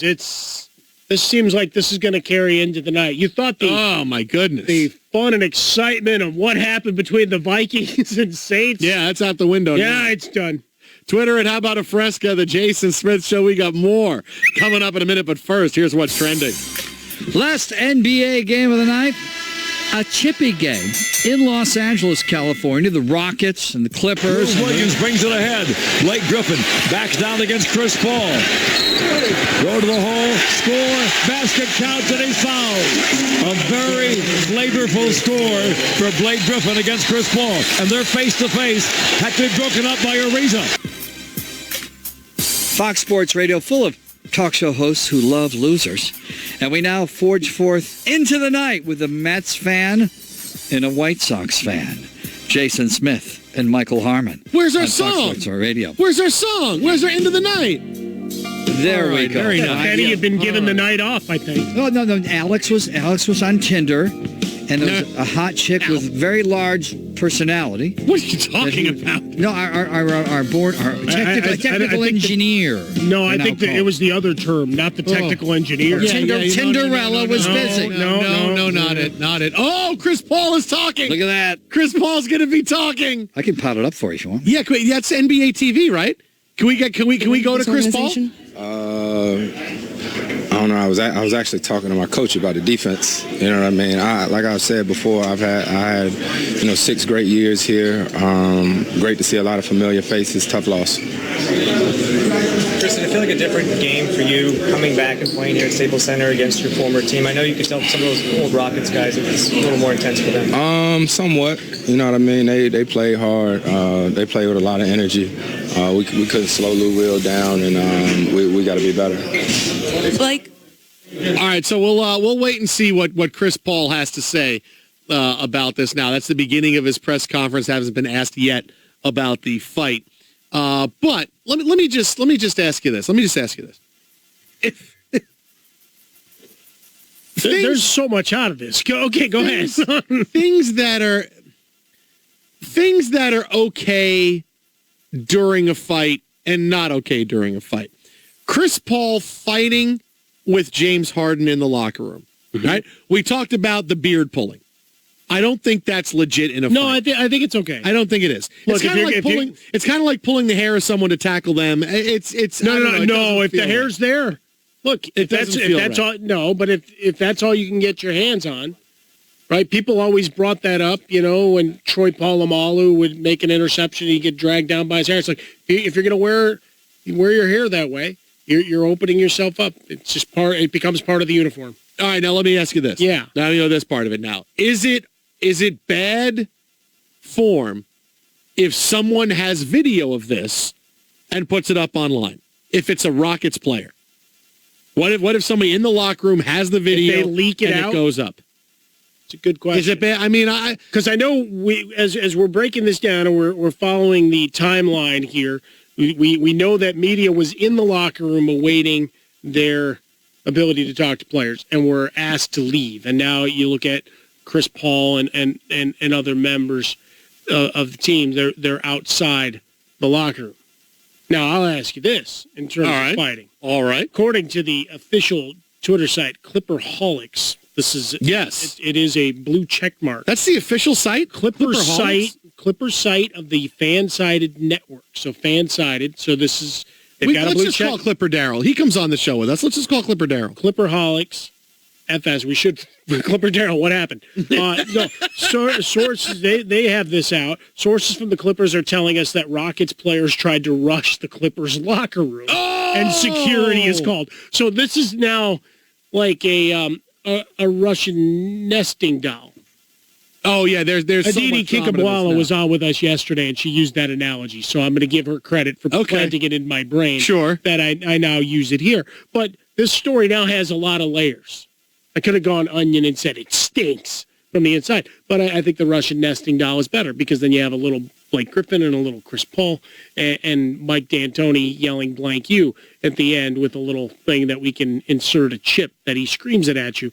But there's so many layers to this at this point with security and Steve Ballmer in there and Jerry West. Like you've got just royalty in the NBA terms creeping into a fight in a mid-January game. This is so awesome on 1,000 levels. I can't even tell you. This, I mean, who cares? You know what? Now I feel bad because, well, no, I feel good for Marcus Williams because now he's getting pushed off the front page when there's potentially a fight between Chris Paul and James Harden. Next, and then we've got another update. And then there could be rushing the Clippers locker room. Go ahead, give me another. Now here we go. Is there video? I have a blue check mark from the real Woj. Oh, wait, double check. No, it is right there. See, there's the blue check mark right there. Let me see. 2.1 million followers. All right, make sure it's not a screen cap or something. Make sure. Okay, let's see. All right, make sure. All right, there it is. Make sure. Hey. All right. WOJ ESPN. Ready? Okay. Here's his update. Houston Rockets players James Harden, Trevor Ariza, and Gerald Green pushed into Clippers locker room postgame looking to confront Austin Rivers. Oh, stay away from my son. Tell stay ESPN. Away from my son. Security escorted Rockets out before anything turned physical. We're going to go beat the crap out of Austin Rivers. He wasn't even involved in anything tonight. But that's just it. What did we miss from the game? We got to go back with the tape and go watch every minute of this. They're getting after Austin Rivers. How is there no video? You got me kicked out of the Clippers. Oh, my God. You got me kicked out, Austin Rivers. James Harden, Trevor Ariza, and Gerald Green pushed into the Clippers locker room to go fight Austin. You know, honestly, I gotta be honest. I don't know how this doesn't happen more often. Because there's so much of guys, hey, we lost the game, but I want to go say hi to guys in the locker room. Yeah, sure. Yeah. How this doesn't happen more often? This is amazing. I don't understand. This is absolutely incredible. I really do. It's unbelievably Did one amazing. of these guys talk about Austin Rivers was the guy that helped get Chris Paul ejected? And he was the guy that lost his ability to stay in Los Angeles? Just got ejected. I don't know. What's Two going police officers were involved. Can we get you guys down to the locker room? Listen, I'm going home. I'm done with my shift. No, we got a potential fight. James Harden is trying to get in the locker room to fight Austin Rivers. But we always got fake beef and guys doing a little bit of posing and a little quick. Three guys want to fight Austin Rivers. What? This is amazing. They want to fight Austin Rivers. This is really next level stuff breaking on our watch. I don't understand. I don't get it. I don't understand why they wanted to fight Austin Rivers. Really, it's I'm getting the SpongeBob versus Patrick Starfish, where lives in a pineapple under the sea. A meme of them quasi fighting each other, just arms flailing. I don't just get it. Next level. I don't understand. You had all sorts of conspiracy theories and other things that was radio gold tonight. And he hasn't played in the game since New Year's Eve. He really must have been talking some smack on the sideline, or they had beef sitting there for weeks or months at a time. Hey, Dad, just let me stand behind you. Oh yeah, and I'll kick your ass too, Harden. Yeah, you shave that beard. Oh, I got to get to the locker room fast. I don't get it. LAPD is called to the Clippers locker room. No sirens. Oh, of course there would be. It's LAPD. Yeah, but we shouldn't do that. No. Why can't I whistle like that? Because it's a pretty good siren suppression. That's pretty good. It's actually kind of high-pitched, and I think dogs are going to be running towards the studio here momentarily. I mean, and really? not Lane Johnson in a dog mask. Do you know what this is huge right now. Do you realize what the price would be for this video tomorrow? I mean, do you realize what the price would be for this video? It's got to be somewhere. It's got to be. How has it not been anywhere? But what the hell did Austin Rivers say? I don't know. I mean, and how far back does this go? Like he's going. James Harden drove by. He would go, Chloe. I mean, I don't know. Maybe that's what it is. Maybe he's yelling swag. That would have done it. That might have pushed it over. Oh, we will have more on this breaking story coming up next in case you're just tuning in. Blake Griffin thrown out of the Clippers win tonight over the Houston Rockets. Kind of benign, but obviously things were going on down on the court.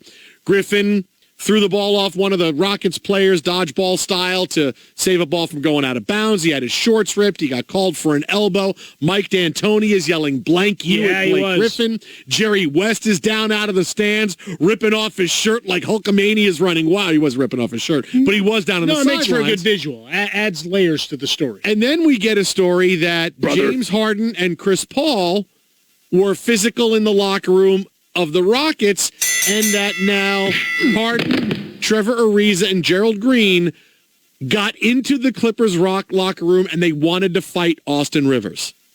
Wojnarowski has now updated his what else his we got? status. Ready? Okay. Rockets players were clamoring for Blake Griffin too, league sources said. Chris Paul. Wait. There's another sentence. Chris Paul also entered with other Rockets players through a back channel that connects the dressing room. What? This is just going insane. Wait. He's getting in through the back. So he was coming the back through way into the dressing room. Exactly. I know the back way. Yeah, no, I know. Come on. It's a Hollywood script. You're going to need a Jim Brown and the biggest Ella Fitzgerald ever. I mean, you got chaos. This is like when there's a gang of bullies and they do some things and the kids go, let's get even with it. I know where their treehouse is. Let's go fight them. No, Kenny Smith for the win when we come back. Twitter at How About a Fresca, the Jason Smith Show with Michael Harmon. No holds barred in Los Angeles. It's next on Fox. I'll break into the locker room to fight Blake Griffin and Austin Rivers. I'll fight him good. Fox Sports Radio, the Jason Smith Show with Michael Harmon. Live from the Geico Studios. Great news. You want to save money, go to geico.com, and in 15 minutes you could be saving 15% or more on car insurance. Now, before we get into the latest on this fracas and brouhaha that's taking over. Oh, by the way, Minnesota Vikings, congratulations. Awesome. You just lost your news cycle. You're done now. We're done with the Vikings. It was a good run. It was a good run, but now it's over. But I want to remind you that dating can be fun. When you're ready for a real relationship this year, you're ready for Match. Get started for free. Go to Match.com and you can search, view photos, and connect for free. That's free. Go to Match.com, Match.com, M-A-T-C-H, Match.com. If you want to match Chris Paul fighting Blake Griffin, you might be able to do it. Coming soon to the next pay-per-view. Comment, if you will, Blake Griffin. So the SummerSlam. In case you missed it, Clippers beat the Rockets tonight. Chippy game. You know Chris Paul and his former teammates don't get along. Blake Griffin was thrown out of this game. A lot of little stuff piled up. He got his uniform ripped. He threw the ball out really hard off of one of the Rockets players trying to save an inbounds play. He got called for an elbow. Tempers flared. Jerry West came down out of the crowd standing on the sideline. Like I was picturing Jerry West with brass knuckles like, I'll get in on this. He stabbed the guy with a trident. Chris, yeah, you might want to lay low for a while, Jerry. Chris Paul got into Blake Griffin's face with the basketball under his arm. And I'm just picturing Kevin Hart yelling at The Rock, I'm missing the top 2 feet of my body. And then you had Mike D'Antoni cursing, blank you, at Blake Griffin. Why? Because D'Antoni said Blake Griffin hit him going by him at one point. So he wasn't happy about that. And then it escalated. In the locker room, after the game, it was first reported by Agent Wojnarowski that James Harden, along with Trevor Ariza and Gerald Green, rushed into the Clippers locker room because they wanted to fight Austin Rivers and Blake Griffin. Austin Rivers, who hasn't played since the calendar said 2017. So he's really just an agitator at this point. Chris Paul and a group of Rockets players tried to get in the locker room the back way. How about that? I mean, they had the blueprint. They had that guy. They're like Brad Pitt and Clooney. Look at it. Can we go take these and make a copy? Oh, so the LAPD guys who came in were actually the Rockets players dressed. Sorry, spoiler alert. Nicely done. LAPD was called to the locker room before, anybody could get in and fight Austin Rivers. You think Austin Rivers is in Doc Rivers' office? Dad, you got to hide me. Oh, you got to get out, face the music. Oh, you got to get out there. Don't hide under my desk. Don't unplug the refrigerator. What did you do, Austin? Don't do it. You know, we can hear Mike D'Antoni because I love the way he answers this question. Let's hear D'Antoni. Figure it out. It looked like he was saying something on his way back after the block shot. You mean after you hit me? Anyway, here's what it is. Were you expecting this much tension between the two teams? You mean after he hit me? And then starts giggling like a madman. So now here's Chris Paul talking about the incident vaguely when he was asked a few minutes ago about it following the game. I don't know. You probably got it. Ain't no telling. All the cameras in there now. You know what I mean? You probably can tell me what I said better than I did. Whatever it was, I'm sure my mama going to tell me to watch my mouth. Coach told me he elbowed him. You know what I mean? So then I seen him talking crazy to Coach. So I'm always going to have Coach back. So Chris Paul having Mike D'Antoni's back that Blake Griffin elbowed D'Antoni. Like he needed any more to be mad at Blake Griffin. They hated each other. Come on, and who knew it was all Austin Rivers' fault? You know what the best meme trending now, though? Like, it's the Die Hard image Photoshop with Chris Paul. Crawling through the vents. Come out to the coast. We'll have a few laughs. You know, the only guy missing from this, I mean, honestly, the only guy missing from this, where is LeVar Ball? How is LeVar Ball not involved in this? Is he on a supersonic jet back from Lithuania right now just to get back for this? I mean, where is he? I think he's stuck in the secret tunnel. Is he stuck? He's stuck in the tunnel. Oh, Gavin. I mean, this is crazy story. Gavin, who does social media for us, is stepping in, helping us with everything going on. This is insane. This is really a story that became very layered.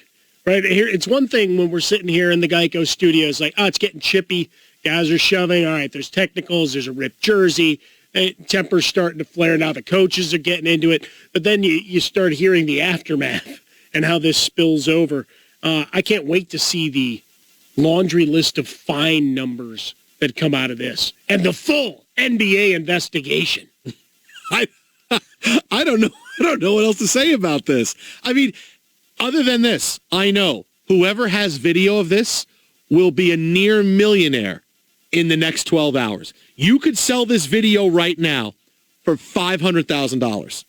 Because there's many people who do this. There's many people who have video. I can sell it. What do you want? All this stuff.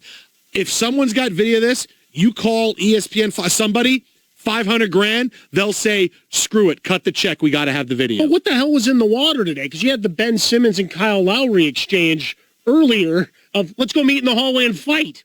Twitter at How About a Fresca, the Jason Smith Show.